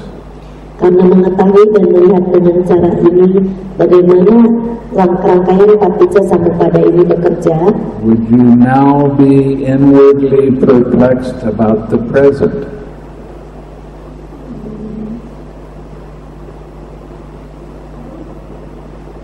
apakah sekarang kalian bingung dalam batin tentang masa kini demikian? Am I? Apakah saya ada di masa kini? Am I not? Apakah saya tidak ada sekarang ini? What am I? Apakah saya sekarang ini? How am I? Bagaimana keadaan saya sekarang ini? Where has this being come from? Dari mana makhluk ini berasal? Where will it go? Kemana makhluk ini akan pergi? Do those kind of thoughts come up after you've seen how dependent origination actually works? Apakah pikiran-pikiran seperti ini akan muncul setelah Anda melihat bagaimana rangkaian paticca samuppada ini bekerja? No, Venerable Sir. Tidak, Yang Mulia Bante.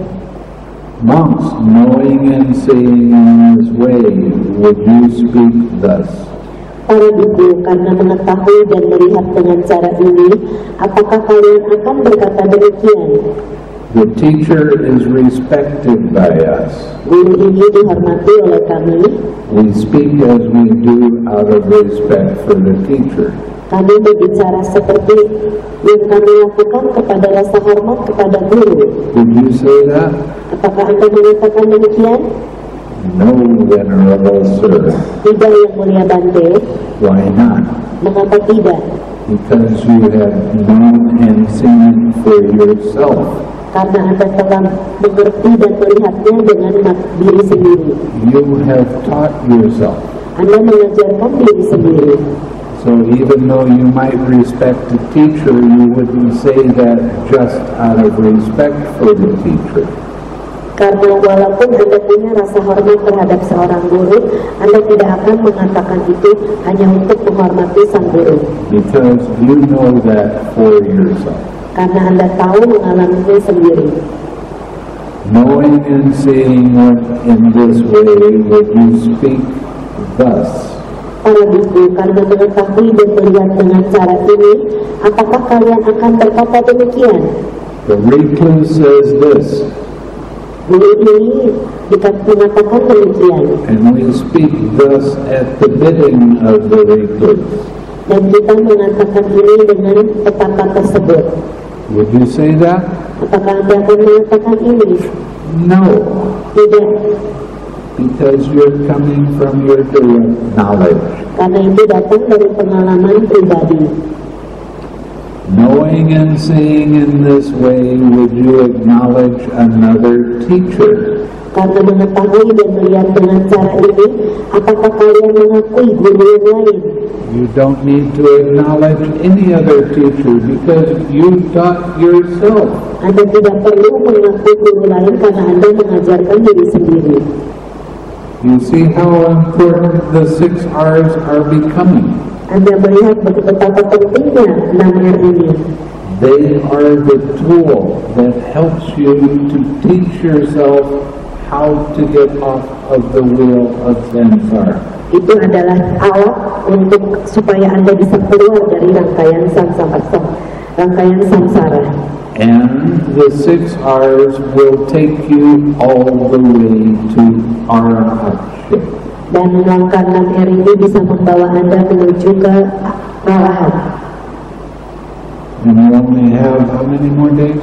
4. 4 more days, better get cracking for me. Kita tinggal punya 4 hari lagi. Knowing and seeing in this way, Karena mengetahui dan melihat dengan cara ini, would you return to the observances, tumultuous beliefs, and auspicious signs of ordinary recluses and Brahmins, taking them as the core of the holy life? Karena mengetahui dan melihat dengan cara ini, apakah kalian akan kembali kepada ibadah-ibadah, perdebatan-perdebatan yang tidak masuk akal, tanda-tanda berkah dari para petapa dan brahmana biasa, dengan menganggap itu semua sebagai intisari kehidupan suci? No, Venerable Sir. Tidak, Yang Mulia Bante. Do you speak only of what you have known, seen, and understood for yourself? Apakah kalian akan mengatakan hanya tentang apa yang kalian ketahui, lihat, dan pahami sendiri? Yes, Venerable Sir. Ya, Yang Mulia Bante. Good monks, so you have been guided by me with this Dhamma. Bagus para bhikkhu, demikianlah kalian telah dibimbing olehku dengan Dhamma ini, which is visible here and now, yang dapat dilihat di sini dan kini, immediately effective, langsung berlaku, inviting inspection, mengundang untuk dituruti, onward leading, membimbing ke depan, to be experienced by the wise for themselves. Untuk dialami sendiri oleh para bijaksana. To be experienced by the wise means that you have seen, it's experienced, the Dhamma is experienced by someone who has directly seen and understood the links of dependent origination. Yang dimaksud orang bijaksana di sini adalah seseorang yang telah melihat dan mengalami sendiri rangkaian patija samuppada ini bekerja. For it was reference to this that it has been said. Karena dengan acuan pada hal inilah maka telah dikatakan, monks, this Dhamma is visible here and now. Para bhikkhu, Dhamma ini terlihat di sini dan kini, immediately effective, langsung berlaku, inviting inspection, mengundang untuk dibuktikan, diteliti, onward leading, membimbing ke depan, to be experienced by the wise for themselves. Untuk dialami sendiri oleh para bijaksana. Now we're going to go to the round of existence, conception to maturity. Kita sekarang akan menuju ke masa lingkaran kehidupan dari pembuahan sampai matang dan dewasa. Monks, the descent of the embryo takes place through the union of 3 things. Para bhikkhu, pembuahan sebuah embrio di dalam kandungan terjadi melalui persatuan dari 3 hal. Here there is the union of the mother and the father. Di sini ada persatuan antara ibu dan ayah. But the mother is not in season. Tapi jika saat itu bukan masa subur si ibu, and the coming being is not present, dan makhluk yang akan dilahirkan kembali tidak ada, in this case no descent of the embryo takes place. Maka tidak ada pembuahan suatu embrio di dalam kandungan. Here there is the union of the mother and father. Di sini ada persatuan antara ibu dan ayah. And the mother is in season. Dan saat itu adalah masa subur si ibu. But the coming being is not present. Tapi makhluk yang akan dilahirkan kembali tidak ada.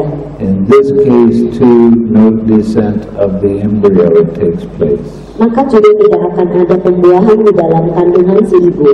But when there is the union of the mother and father, tetapi jika ada persatuan ibu dan ayah, and the mother is in season, dan saat itu adalah masa subur si ibu, and the coming being is present, dan makhluk yang akan dilahirkan kembali juga ada, through the union of these 3 things, the descent of the embryo takes place.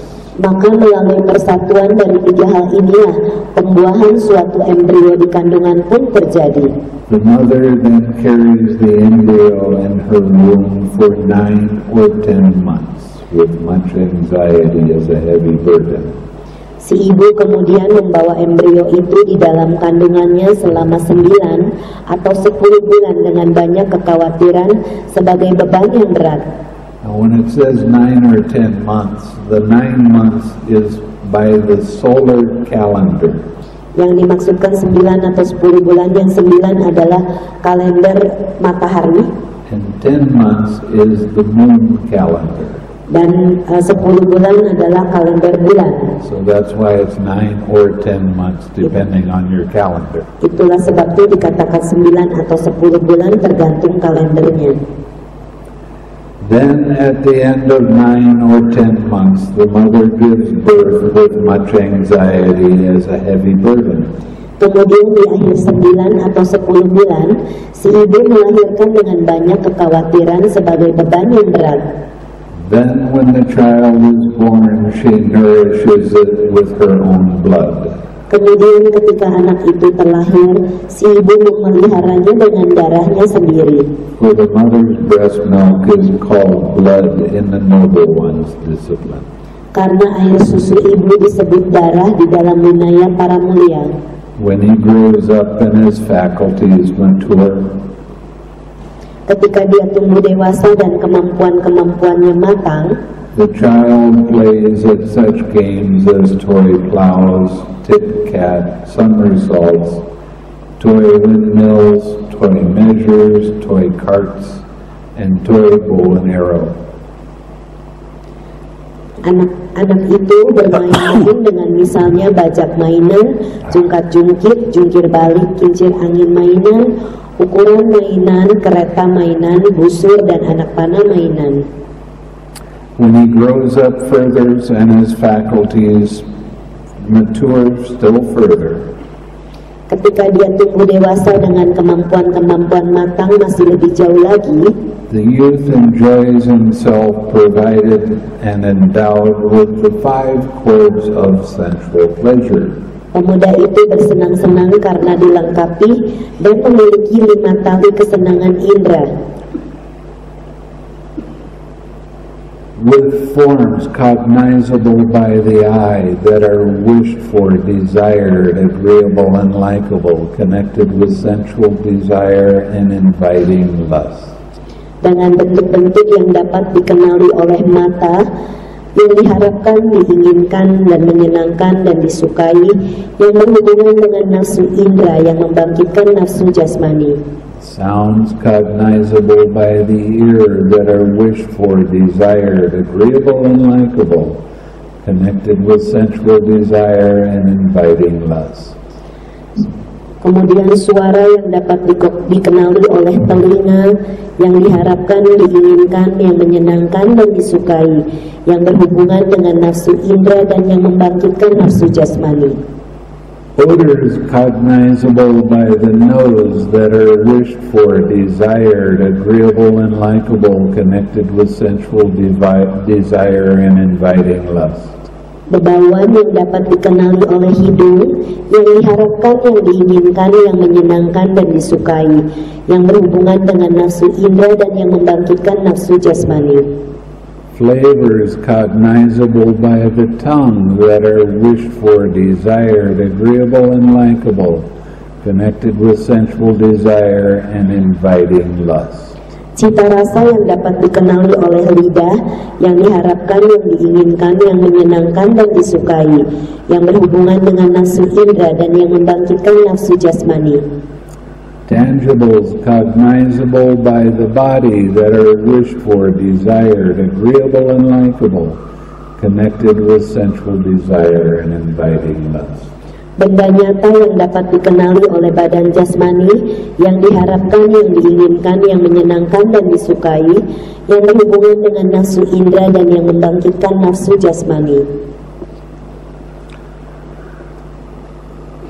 On seeing a form with the eye, he lusts after it if it's pleasing. Ketika melihat bentuk dengan mata, ia bernafsu terhadapnya jika itu menyenangkan. He dislikes it if it's unpleasing. Dia tidak menyukainya jika itu tidak menyenangkan. He abides with mindfulness of the body unestablished. Dia berdiam dengan kewaspadaan pada badan jasmani yang belum kokoh. What does that mean? Apa artinya? Mindfulness of the body unestablished. Kewaspadaan pada badan jasmani yang belum kokoh.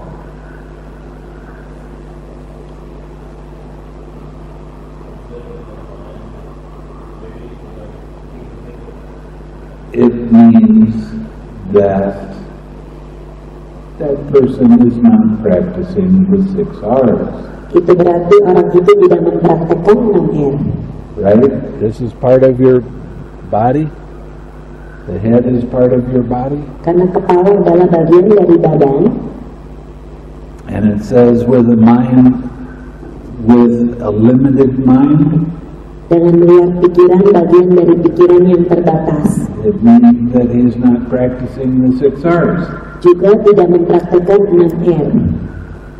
In other words, he has filled with suffering. Yaitu dia terjebak dalam penderitaan And craving. dan kemelekatan.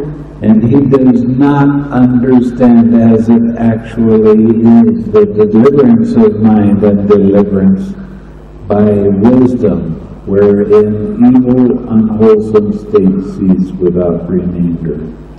Dengan pikiran yang terbatas, dia tidak memahami sebagaimana adanya tentang pembebasan pikiran dan pembebasan lewat kebijaksanaan, di mana keadaan-keadaan yang tak baik tersebut berhenti tanpa sisa. Engaged as he is in favoring and opposing whatever feeling he feels. Karena dia disibukkan dan menyukai dan menolak, maka perasaan apapun yang dia rasakan, whether pleasant or painful or neither painful nor pleasant, entah itu menyenangkan atau menyakitkan atau bukan menyakitkan pun bukan menyenangkan, he delights in that feeling, welcomes it and remains holding to it. Ia bergembira dalam perasaan itu, menyambutnya dan tetap memegangnya. As he does so, delight arises in him. Ketika dia melakukan demikian, kegembiraan muncul dalam dirinya. Now delight in feelings is craving and clinging. Kegembiraan dalam perasaan-perasaan tersebut adalah rasa nafsu keinginan dan kemelekatan. With craving as condition, clinging arises. Dengan nafsu keinginan sebagai kondisi, terjadilah kemelekatan. With clinging as condition, habitual tendency comes to be. Dengan kemelekatan sebagai kondisi, muncullah tendensi kebiasaan. With habitual tendency as condition, birth comes to be. Dengan tendensi kebiasaan sebagai kondisi, muncullah bentuk kelahiran. With birth as condition, aging and death, sorrow, lamentation, pain, grief, and despair come to be. Dengan terlahirnya suatu perbuatan sebagai kondisi, maka penuaan, kematian, penderitaan, ratap tangis, rasa sakit, kesedihan, dan keputusasaan terjadi. Such is the origin of this whole mass of suffering. Demikianlah asal mula keseluruhan rangkaian penderitaan itu. On hearing a sound with the ear, Ketika mendengar suara dengan telinga, on smelling an odor with the nose, ketika mencium bau dengan hidung, on tasting a flavor with the tongue, ketika mencicipi cita rasa dengan lidah, on touching a tangible with the body, ketika menyentuh benda nyata dengan badan jasmani, on cognizing a mind object with mind. Ketika mengenali objek pikiran dengan pikiran, He lusts after it if it's pleasing. ia bernafsu terhadapnya jika itu menyenangkan. He dislikes it if it's unpleasing. Ia tidak menyukainya jika itu tidak menyenangkan. Now delight in feelings is craving and clinging. Nah, kegembiraan dalam perasaan-perasaan adalah nafsu keinginan dan kemelekatan. With craving as condition, Clinging comes to be. Dengan nafsu keinginan sebagai kondisi, muncullah kemelekatan. With clinging as condition, habitual tendency comes to be. Dengan kemelekatan sebagai kondisi, muncullah tendensi kebiasaan. With habitual tendency as condition, birth comes to be. Dengan tendensi kebiasaan sebagai kondisi, muncullah kelahiran. With birth as condition, aging and death, sorrow, lamentation, pain, grief, and despair come to be. Dengan kelahiran sebagai kondisi, penuaan, kematian, kesedihan, retak tangis, rasa sakit, penderitaan, dan putus asa terjadi. Such is the origin of this whole mass of suffering. Demikianlah asal mula seluruh rangkaian kelompok penderitaan ini. Here monks Tathagata appears in the world, accomplished, fully awakened,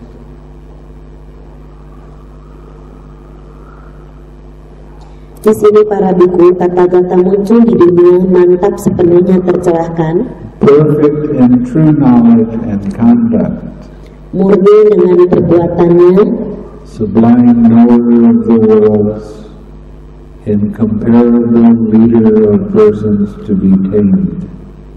Dengan memurnikan pikirannya. I need to look for that Sutta 27, right?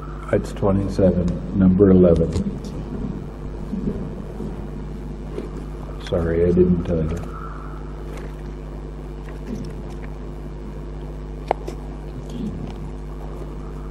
Okay, demikian pula Brahmana, di sini Tathagata muncul di dunia, mantap sepenuhnya tercerahkan, sempurna di dalam pengetahuan dan perilaku yang benar, tertinggi pengenal semua alam. Teacher of gods and humans, awakened and blessed. Pemimpin yang tiada bandingnya bagi manusia, guru para dewa dan manusia yang telah tercerahkan dan terberkahi.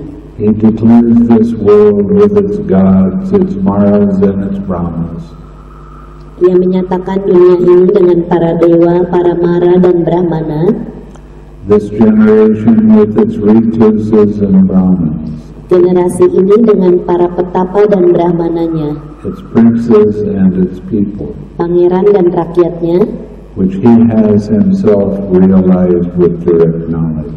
Apa yang telah direalisasikannya sendiri dengan pengetahuan langsung. He teaches the Dhamma good in the beginning, good in the middle, and good at the end. Ia mengajarkan Dhamma yang bagus di awalnya, bagus di bagian tengahnya, dan bagus di akhirnya. With the right meaning and phrasing, he reveals a holy life that is utterly perfect and pure. Dengan arti dan frasa yang benar, ia mengungkapkan kehidupan suci yang sepenuhnya sempurna dan murni. A householder or householder's son, or one born in some other clan, hears the Dhamma. Seorang perumah tangga atau putra perumah tangga atau orang yang terlahir di kelompok lain mendengar Dhamma itu. On hearing the Dhamma, he acquires faith in the Tathagata. Ketika mendengar Dhamma, ia memperoleh keyakinan di dalam Tathagata. Possessing that faith, he considers thus. Karena memiliki keyakinan itu, ia mempertimbangkan demikian. Household life is crowded and dusty. Life gone forth is wide open. Kehidupan rumah tangga sungguh sesak dan berdebu. Kehidupan meninggalkan keduniawian sungguh terbuka lebar. It is not easy while living in a home to lead a holy life, utterly perfect and pure as a polished shell. Sungguh tidak mudah sementara menjalani kehidupan rumah tangga untuk menjalani kehidupan suci yang sepenuhnya sempurna dan murni bagai karang yang terpoles. Suppose I shave off my hair and beard and put on the yellow robe and go forth from the home life into homelessness. Sebaiknya aku mencukur rambut dan jenggotku, mengenakan jubah kuning dan meninggalkan kehidupan berumah menjadi tak berumah. On a later occasion, abandoning a large or small or large fortune. Pada kesempatan selanjutnya, dengan meninggalkan harta kekayaan yang kecil atau besar, abandoning a small or large circle of relatives, dengan meninggalkan kelompok kecil dan kelompok besar sanak keluarga, he shaves off his hair and beard and puts on the yellow robe and goes forth from the home life into homelessness. ia mencukur rambut dan jenggotnya, mengenakan jubah kuning dan pergi meninggalkan kehidupan berumah menjadi kehidupan tak berumah. Having thus gone forth and possessing the monk's virtue and training in way of life, Ketika meninggalkan kehidupan duniawi demikian dan memiliki pelatihan dan cara hidup seorang bhikkhu, abandoning the killing of living beings, he abstains from killing living beings. dengan meninggalkan perbuatan membunuh makhluk hidup, ia tidak melakukan perbuatan membunuh makhluk hidup. With rod and weapon laid aside, conscience is merciful. He abides compassionate to all living beings. Dengan tongkat dan senjata yang telah disingkirkan, dengan lemah lembut dia berdiam dengan kasih sayang terhadap semua makhluk hidup. Abandoning the taking of what is not given, he abstains from taking what is not given. Dengan meninggalkan perbuatan mengambil apa yang tidak diberikan, ia tidak melakukan perbuatan mengambil apa yang tidak diberikan. Expecting only what is given, Mengharap hanya apa yang diberikan. by not stealing he abides in purity. Dengan cara tidak mencuri, ia berdiam di dalam kemurnian. Abandoning in celibacy, he observes celibacy, living apart. Abstaining from the vulgar practice of sensual intercourse. Dengan meninggalkan kehidupan yang tidak selibat, ia menjalankan kehidupan selibat, hidup terpisah, tidak melakukan praktek hubungan badan. Abandoning false speech, he abstains from false speech. Dengan meninggalkan ucapan yang salah, ia tidak melakukan perbuatan mengucapkan kata-kata yang salah. He speaks truth, adheres to truth, is trustworthy and reliable. Ia berbicara benar, bertahan pada kebenaran, dapat dipercaya dan dapat diandalkan. One who is no deceiver of the world. Manusia yang bukan penipu dunia. Abandoning malicious speech, he abstains from malicious speech. Dengan meninggalkan ucapan yang dengki, ia tidak melakukan perbuatan mengucapkan kata-kata yang dengki. He does not repeat elsewhere what he has heard here in order to divide those people from these. Ia tidak mengulang di tempat lain apa yang telah didengarnya di sini dengan tujuan untuk memecah belah orang-orang itu dengan orang-orang ini. Nor does he repeat to these people what is heard elsewhere in order to divide these people from those. Ia juga tidak mengulangi pada orang-orang ini apa yang telah didengarnya di tempat lain dengan tujuan untuk memecah belah. Thus he is one who reunites those who are divided. Dengan demikian dia adalah orang yang menyatukan orang-orang yang terpecah belah. A promoter of friendship who enjoys concord. Seorang penggalang persahabatan yang menikmati kerukunan. Rejoices in concord, delights in concord, a speaker of words that promote concord. Senang pada kerukunan, bersukacita di dalam kerukunan, seorang penggalang kerukunan. Abandoning harsh speech, he abstains from harsh speech. Dengan meninggalkan ucapan yang kasar, ia tidak melakukan perbuatan berucap kasar. He speaks such words as are gentle, pleasing to the ear, and lovable. Ia tidak melakukan perbuatan berucap kasar, mengucapkan kata-kata yang lembut, yang enak didengar dan disukai. As go to the heart, are courteous, desired by many and agreeable to many. Masuk di hati, sopan, diinginkan oleh banyak orang, dan menyenangkan bagi banyak orang. Abandoning gossip, he abstains from gossip. Dengan meninggalkan gosip, ia tidak melakukan perbuatan gosip. He speaks at the right time, speaks what is fact. Ia berbicara pada saat yang tepat, berbicara apa yang merupakan fakta. Speaks on what is good, speaks on the Dhamma and the discipline. Berbicara tentang apa yang baik, berbicara tentang Dhamma dan Vinaya.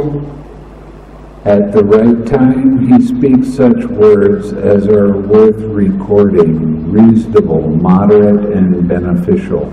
Di saat yang tepat, ia mengucapkan kata-kata yang pantas dicatat, masuk akal, secukupnya, dan bermanfaat. He abstains from injuring seeds and plants.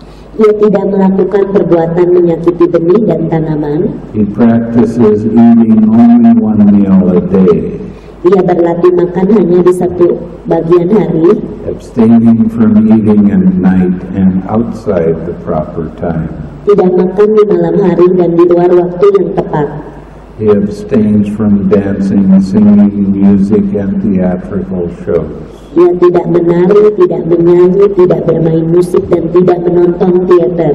He abstained from wearing garlands, smartening himself with scent and embellishing himself with ornaments.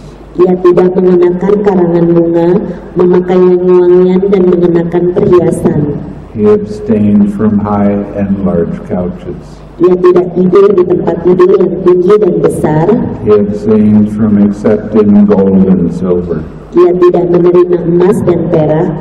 He abstained from accepting raw grain. Ia tidak menerima biji-bijian mentah. He abstained from accepting raw meat. Ia tidak menerima daging mentah. He abstained from accepting women and girls. Ia tidak menerima wanita dan gadis. He abstained from accepting men and women slaves. Ia tidak menerima budak pria dan budak wanita. He abstained from accepting goats and sheep. Dia tidak menerima domba dan kambing. He abstained from accepting fowl and pigs. Ia tidak menerima unggas dan babi. He abstained from accepting elephants, cattle, horses, and mares. Ia tidak menerima gajah, ternak, kuda jantan, dan kuda betina. He abstained from accepting fields and land. Ia tidak menerima ladang dan tanah. He abstained from going on errands and running messages. Ia tidak melakukan pekerjaan suruhan dan menyampaikan pesan. He abstained from buying and selling. Ia tidak melakukan perbuatan jual beli. He abstained from false weights, false metals, and false measures. Ia tidak terlibat dalam timbangan yang salah, logam yang salah, dan ukuran yang salah. He abstained from accepting bribes, deceiving, defrauding, and trickery. Ia tidak melakukan perbuatan mengakali orang lain, membohongi, menggelapkan uang, dan menipu. He abstained from wounding, murdering, binding, brigandage, plunder, and violence. Ia tidak melakukan perbuatan melukai, membunuh, mengikat, merampok, merampas, dan tindakan kekerasan. He becomes content with robes to protect his body and with alms food to maintain his stomach. Dia menjadi puas hati dengan jubah-jubah untuk melindungi badannya dan dana makanan untuk mempertahankan perutnya. And wherever he goes, he sets out taking only those with him. Dan kemanapun dia pergi, ia berangkat dengan membawa hanya benda-benda tersebut. Just as a bird, wherever it goes, flies with its wings as its only burden. Sebagaimana seekor burung, kemanapun ia pergi, ia terbang dengan sayapnya sebagai satu-satunya bebannya. So too the monk becomes content with robes to protect his body and with alms food to maintain his stomach. Demikian pula seorang biku merasa puas hati dengan jubah-jubah untuk melindungi badan jasmaninya dan dengan dana makanan untuk mempertahankan perutnya. And wherever he goes, he sets out taking only these with him. Dan kemanapun dia pergi, ia berangkat dengan membawa hanya benda-benda itu. Possessing this aggregate of noble virtue, he experiences within himself a bliss that is blameless. Memiliki kelompok kehidupan yang berupa moralitas yang agung, ia mengalami di dalam dirinya sendiri sukacita yang tidak ternoda. On seeing a form with the eye, he does not grasp at its signs and features. Ketika melihat suatu bentuk dengan mata, ia tidak melengkapi tanda-tanda dan ciri-cirinya. Since if he left the eye faculty unguarded, evil unwholesome states of covetousness and grief might invade him. Karena jika dia membiarkan kemampuan mata itu tidak terjaga, keadaan-keadaan jahat yang tak baik, yaitu ketamakan dan kesedihan, mungkin menyerbunya. He practices the way of its restraint. Maka dia mempraktekkan cara mengendalikannya. He guards the eye faculty. Ia menjaga kemampuan mata. He undertakes the restraint of the eye faculty. Ia menjalankan pengendalian kemampuan mata. Okay, when it says that he does not grasp at its signs and features, what is he talking about? Yang dimaksudkan tidak melekati tanda-tanda dan ciri-cirinya, apa maksudnya?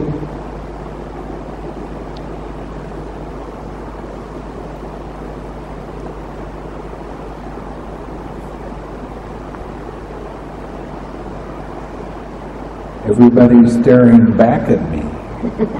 Semua melotot kembali ke Bante. I want an answer.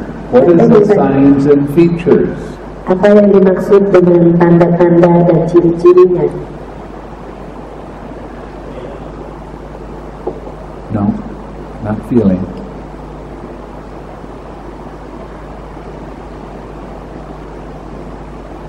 Signs and features.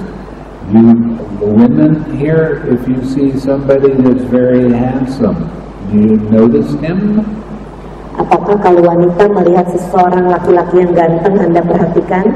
What are you seeing? Apa yang kamu lihat? Is signs and features. Itu adalah tanda-tanda dan ciri-cirinya. Men, when you see a beautiful woman walk by, do you notice her? Laki-laki apabila melihat wanita cantik yang lewat, apakah Anda perhatikan dia? And what do you notice? Dan apa yang Anda perhatikan?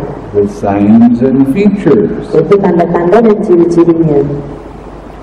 Now, when it says that you are practicing the restraint of your eye, what does that mean? Yang dimaksud bagaimana Anda menjaga kemampuan dengan mata. When you see something pleasant, does that mean you're supposed to look away? Apakah Anda melihat, kalau melihat sesuatu yang menyenangkan, apakah Anda menoleh? What does it mean to restrain your eye? Apa yang dimaksud dengan menjaga matanya? And it's this way with all of the sense doors, including thinking. Yaitu menjaga semua pintu indera termasuk pemikiran. How do you restrain your eye? Bagaimana Anda menjaga mata? 6R. 6R. What does that mean? Apa artinya? Does that mean you can't look at a beautiful flower? Apakah Anda tidak boleh melihat bunga yang cantik? The problem with looking at a beautiful flower is you start thinking about it. Yang terjadi dengan melihat bunga yang cantik, Anda mulai memperhatikannya. Oh, I remember I saw this flower over there one time. Oh, saya ingat saya pernah melihat bunga ini di sana suatu waktu.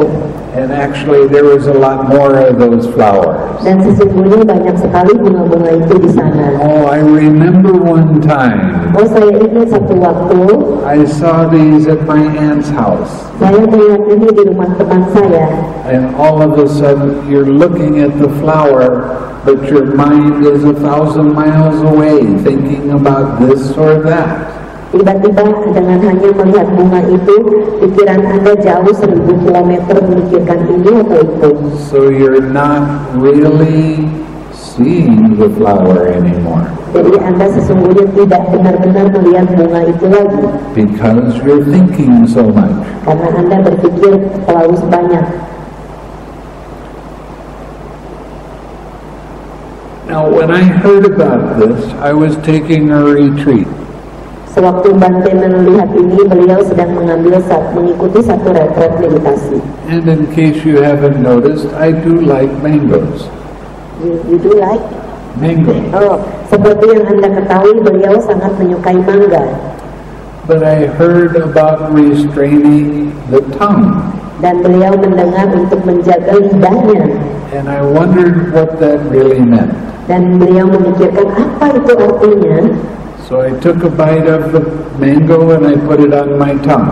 Jadi beliau mengambil satu potong mangga dan taruh di lidahnya. I noticed a very pleasant feeling. Beliau memperhatikan satu perasaan yang menyenangkan. And right after that feeling, I noticed something else. Dan segera setelah perasaan itu muncul, beliau perhatikan sesuatu. What? I noticed I like that. Dan beliau mulai bilang, saya suka. I want some more of Saya that. mau lebih banyak. I remember when I had a mango way back that was better than this, but not much. Saya ingat dulu pernah saya makan mangga yang enak seperti ini. So now my habitual tendency is Lalu tendensi kebiasaannya adalah to have an emotional response to Punya. that mango. punya respon emosi terhadap mangga tersebut. And that leads to suffering. Dan itu membawa menuju ke penderitaan. So after that first piece of mango, I thought, okay, I understand how that works.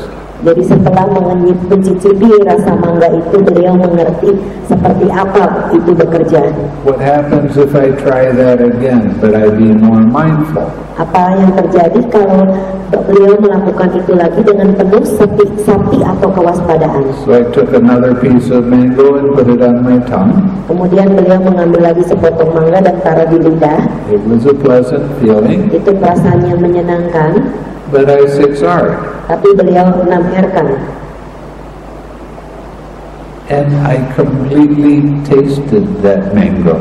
Dan beliau sepenuhnya merasakan rasa mangga itu. I could tell you every place on my tongue that flavor arose from the mango. Dan beliau bisa menceritakan di setiap tempat di dalam lidahnya di mana rasa dari mangga itu muncul. The first part of putting the mango on my tongue, I noticed salty.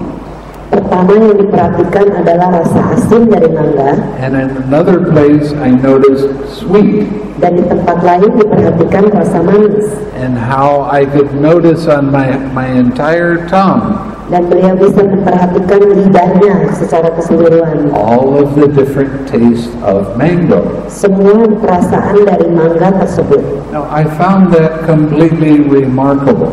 Beliau menemukan hal ini sebagai satu hal yang luar biasa. So I took another piece and put it on my tongue. Beliau mengambil sepotong lagi dan taruh di lidahnya. And I used a relaxed step. Dan beliau menggunakan langkah rileks. I didn't have any distracting thoughts thinking about this or thinking about that. Dan tidak mempunyai pikiran-pikiran yang mengganggu pikir ini atau itu. I was completely in the present moment Dan beliau sesungguhnya ada dalam masa kini. with that taste on the tongue. Dengan rasa di lidah. Now, how are you to restrain that? Bagaimana Anda menjaganya? You restrain the six sense doors by relaxing.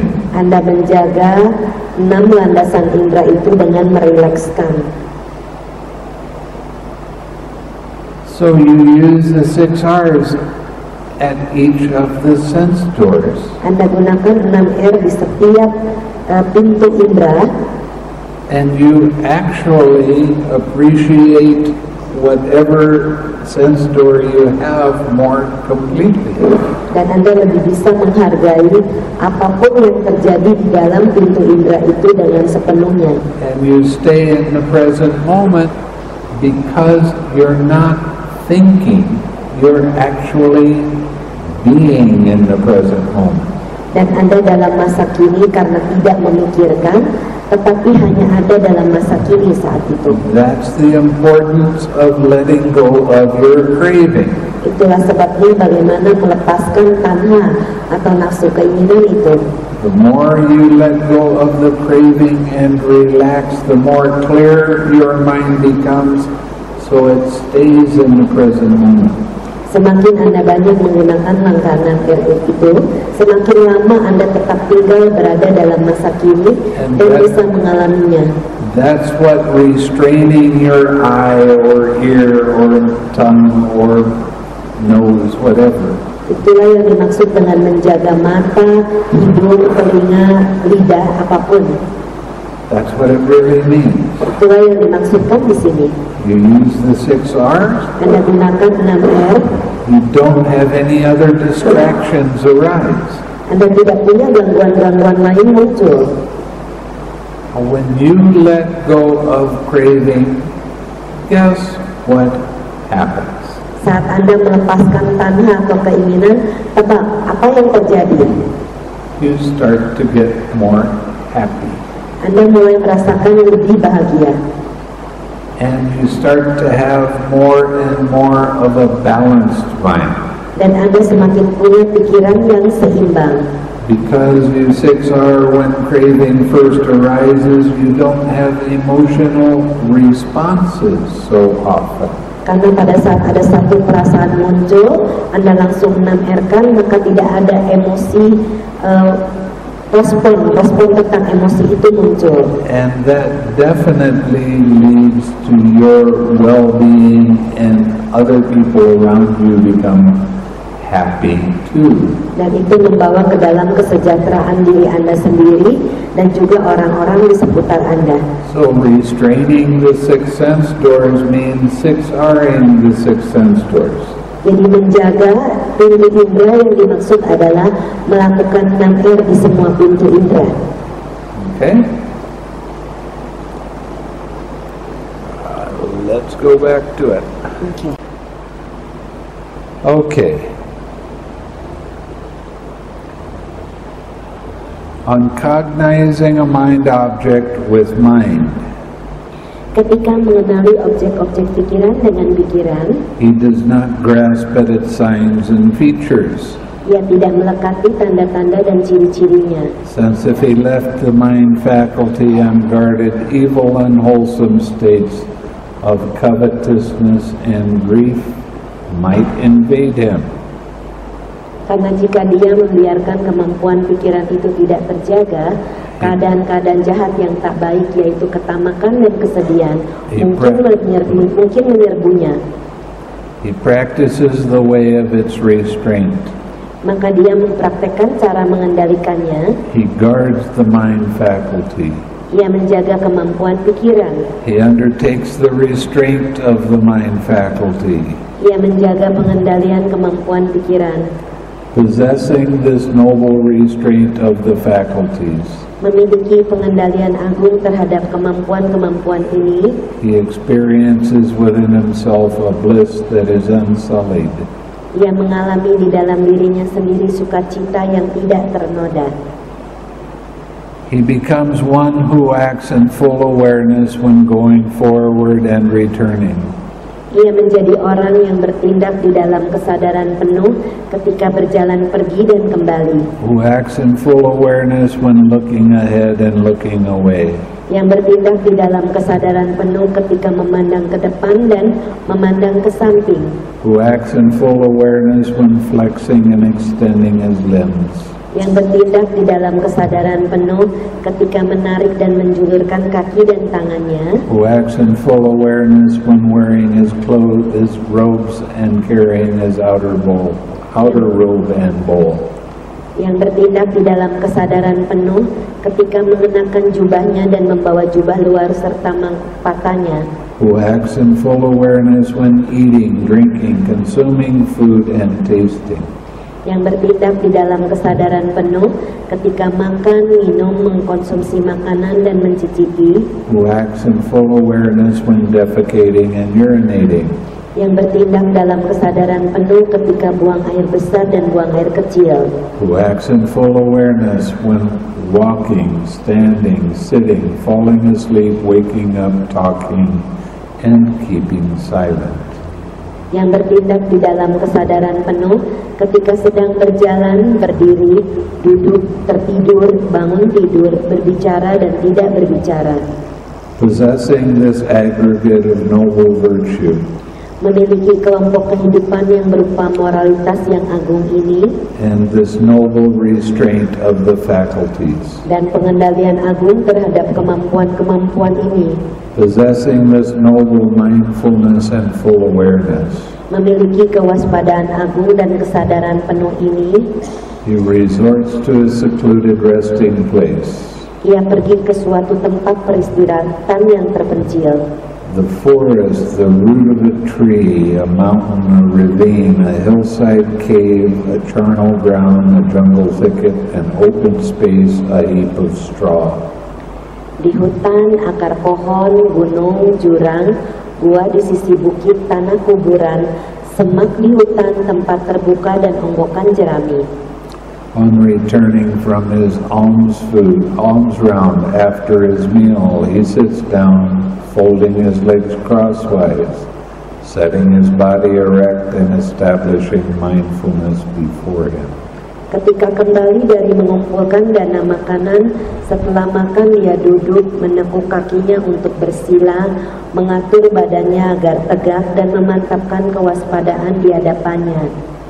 Abandoning covetousness for the world, he abides with a mind free from covetousness. Dengan meninggalkan ketamakan pada dunia, ia berdiam dalam pikiran yang bebas dari ketamakan. He purifies his mind from covetousness. Ia memurnikan pikirannya dari ketamakan. Abandoning ill will and hatred, he abides with a mind free from ill will. Dengan meninggalkan niat buruk dan kebencian, ia berdiam dengan pikiran yang bebas dari niat buruk, meninggalkan niat buruk dan kebencian. Compassionate for the welfare of all living beings. Penuh kasih sayang bagi kesejahteraan semua makhluk hidup. He purifies his mind from ill will and hatred. Ia memurnikan pikirannya dari niat buruk dan kebencian. Abandoning sloth and torpor, he abides free from sloth and torpor. Dengan meninggalkan kemalasan dan kelambanan, ia berdiam dengan pikiran yang bebas dari kemalasan dan kelambanan. Mindful and fully aware. Waspada dan sepenuhnya sadar. He purifies his mind from sloth and torpor. Ia memurnikan pikirannya dari kemalasan dan kelambanan. Abandoning restlessness and anxiety. Dengan meninggalkan kegelisahan dan penyesalan, he abides unagitated with a mind inwardly peaceful. Ia berdiam tidak gelisah dengan pikiran yang damai di dalamnya. He purifies his mind from restlessness and anxiety. Ia memurnikan pikirannya dari kegelisahan dan penyesalan. Abandoning doubt, he abides having gone beyond doubt. Dengan meninggalkan keraguan, ia berdiam setelah pergi melampaui keraguan. Unperplexed about wholesome states. Tidak bingung tentang keadaan-keadaan baik. He purifies his mind from doubt. Ia memurnikan pikirannya dari keraguan. Having abandoned these 5 hindrances, imperfections of mind that weaken wisdom, setelah meninggalkan 5 rintangan, kotoran-kotoran pikiran yang melemahkan kebijaksanaan ini, quite secluded from sensual pleasures, secluded from unwholesome states, sangat terpisah dari kesenangan-kesenangan indera, terpisah dari keadaan-keadaan yang tak baik, he enters upon and abides in the first jhana. Seorang bhikkhu masuk dan berdiam di dalam jhana pertama. With the stilling of thinking and examining thought, he enters upon and abides in the second jhana. Yang dibarengi dengan pemikiran pemicu dan pemikiran yang bertahan. Dengan dia berdiam di dalam jhana kedua. With the fading away of joy, he enters upon and abides in the third jhana. Dengan melemahnya kegiuran, seorang bhikkhu berdiam di dalam jhana ketiga. With the abandoning of pleasure and pain, dengan melepaskan perasaan kesenangan dan rasa sakit, he enters upon and abides in the fourth jhana.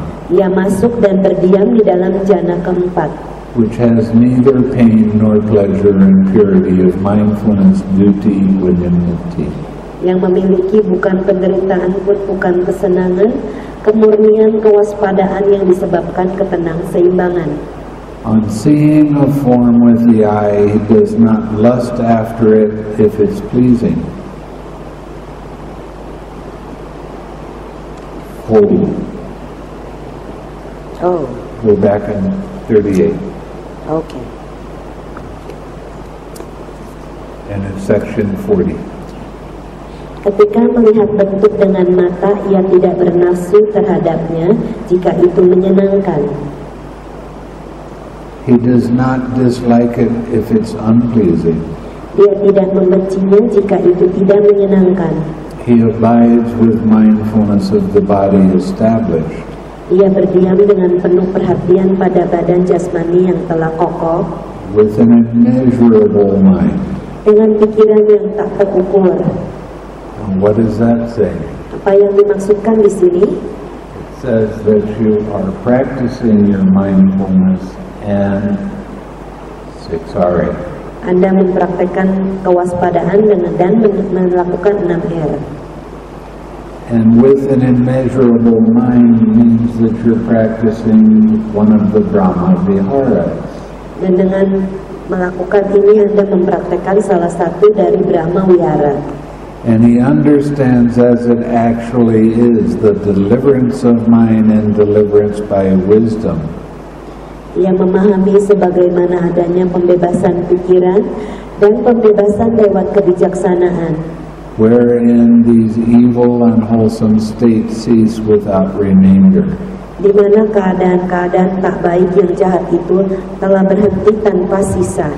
Having thus abandoned favoring and opposing, Dengan meninggalkan, menyukai dan menolak demikian, whatever feeling he feels, whether pleasant or painful or neither pleasant nor painful, maka perasaan apapun yang ia rasakan, entah menyenangkan atau menyakitkan, atau bukan menyenangkan pun bukan menyakitkan, he does not delight in that feeling, ia tidak bergembira di dalam perasaan itu, welcome it or remain holding to it. tidak menyambutnya atau tetap tidak memegangnya. As he does not do so, delight in feeling cease in him.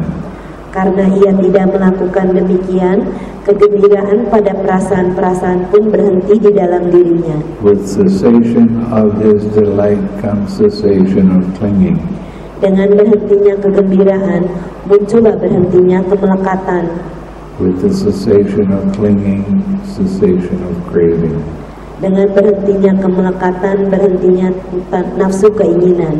With the cessation of clinging, cessation of habitual tendency.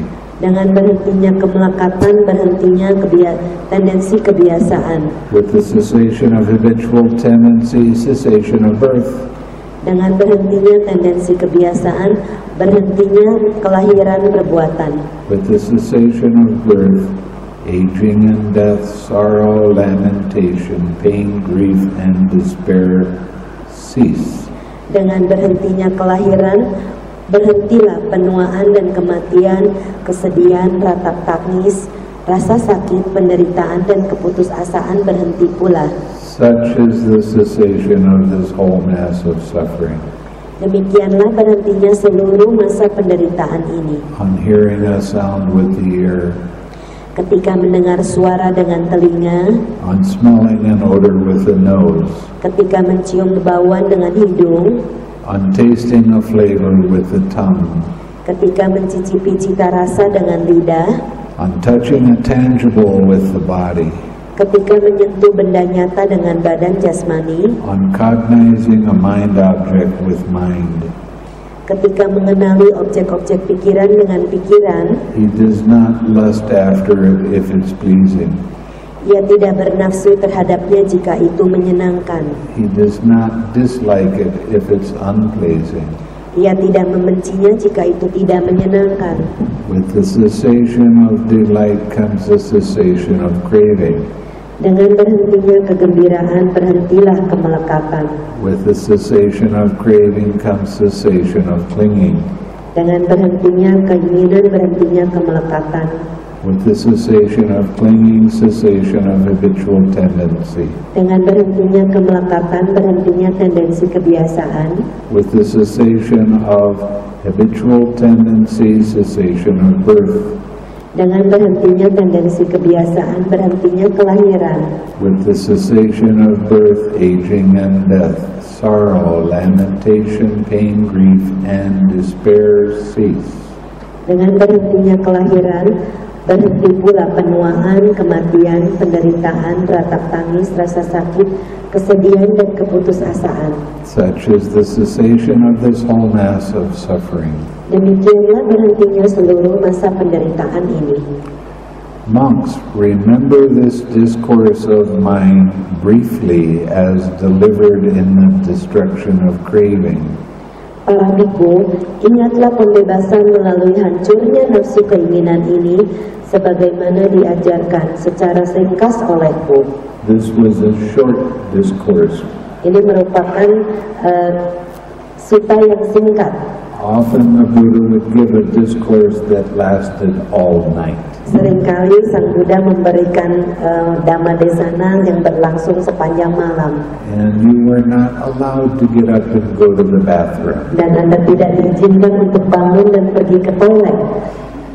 So you see how nice I am. Dan Anda lihat betapa baik saya. And you were not allowed as a monk, I'm talking as a monk, you weren't allowed to go to the bathroom, you weren't allowed to sleep. Sebagai seorang bhikkhu tidak diizinkan untuk pergi ke toilet ataupun tidur. So you had to stay up all night listening to a discourse. Anda harus bangun sepanjang malam untuk mendengarkan ceramahnya. And the Buddha's natural way of doing that was repeating everything at least 3 times. Dan kebiasaan alami dari Sang Buddha adalah mengulanginya paling sedikit 3 kali. And when you listen to something 3 times, it gets stuck in your head. Kalau Anda mendengarnya sekitar 3 kali, itu akan tinggal dalam kepala Anda. How are we going to do the Chuchaka Sutta? You're going to do half for the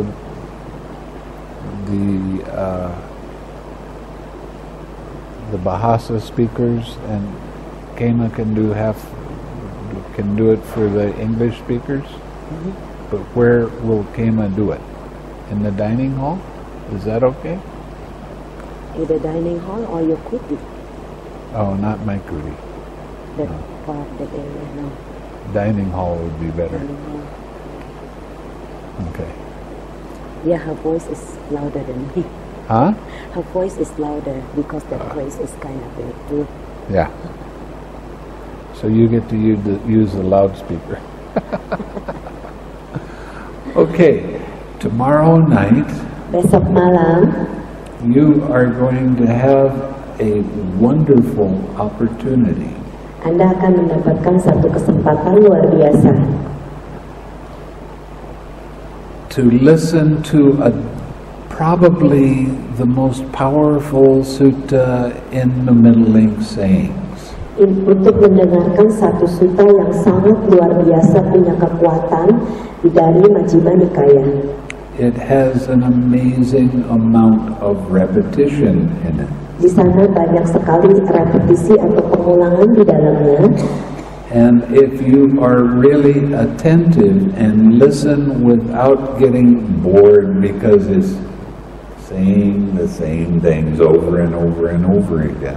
Kalau Anda bisa memperhatikan dengan penuh seksama tanpa rasa bosan, karena di situ ada pengulangan, sering ada pengulangan, you can gain a great deal of benefit from this. Anda akan mendapatkan keuntungan yang sangat besar dari mendengarkan hal ini. As a matter of fact, there was a Sri Lankan monk. Ada seorang bhikkhu dari Sri Lanka.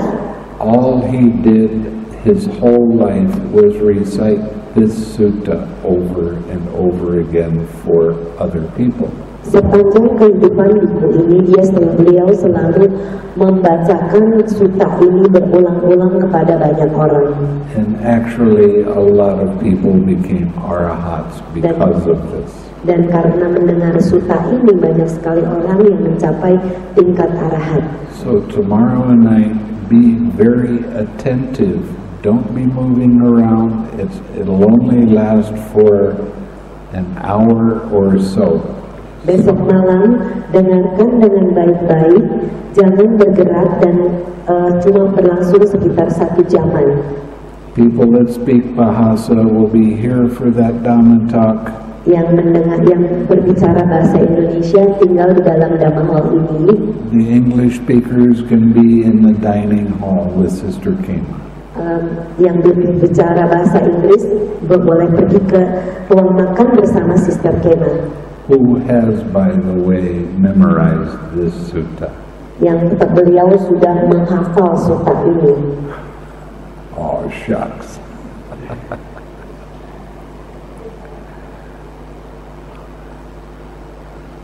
So don't let your mind start thinking, oh, we got to listen to this sentence over and over and over again. Jangan biarkan pikiran Anda memikirkan, oh saya harus terus-menerus mendengarkan pengulangan lagi. Let the sutta come into your mind and sink in deeply, and it will affect your meditation in a very positive way. Biarkan sutta itu menyerap di dalam pikiran Anda dan Anda akan merasakan hasilnya. So that's what you get to expect tomorrow. Dan itu yang akan Anda harapkan besok. And I get the night off. Dan beliau bisa istirahat karena saya akan membacakan suttanya. Okay. Monks, remember this discourse of mine briefly as the deliverance in the destruction of craving. Para bhikkhu, ingatlah pembebasan melalui hancurnya nafsu keinginan ini, sebagaimana diajarkan secara ringkas olehku. Remember the monk Sāti, son of a fisherman, Tetapi ingat bhikkhu Sāti, putra seorang nelayan, as caught up in a vast net of craving. terperangkap di dalam jalan nafsu keinginan yang amat luas, di dalam jerat nafsu keinginannya. A trammel of craving. Terjerat di dalam nafsu keinginannya. That is what the Blessed One said. The monks were satisfied and delighted in the Blessed One's words. Demikianlah yang dikatakan oleh yang terberkahi. Para bhikkhu merasa puas dan bersukacita di dalam kata-kata yang terberkahi.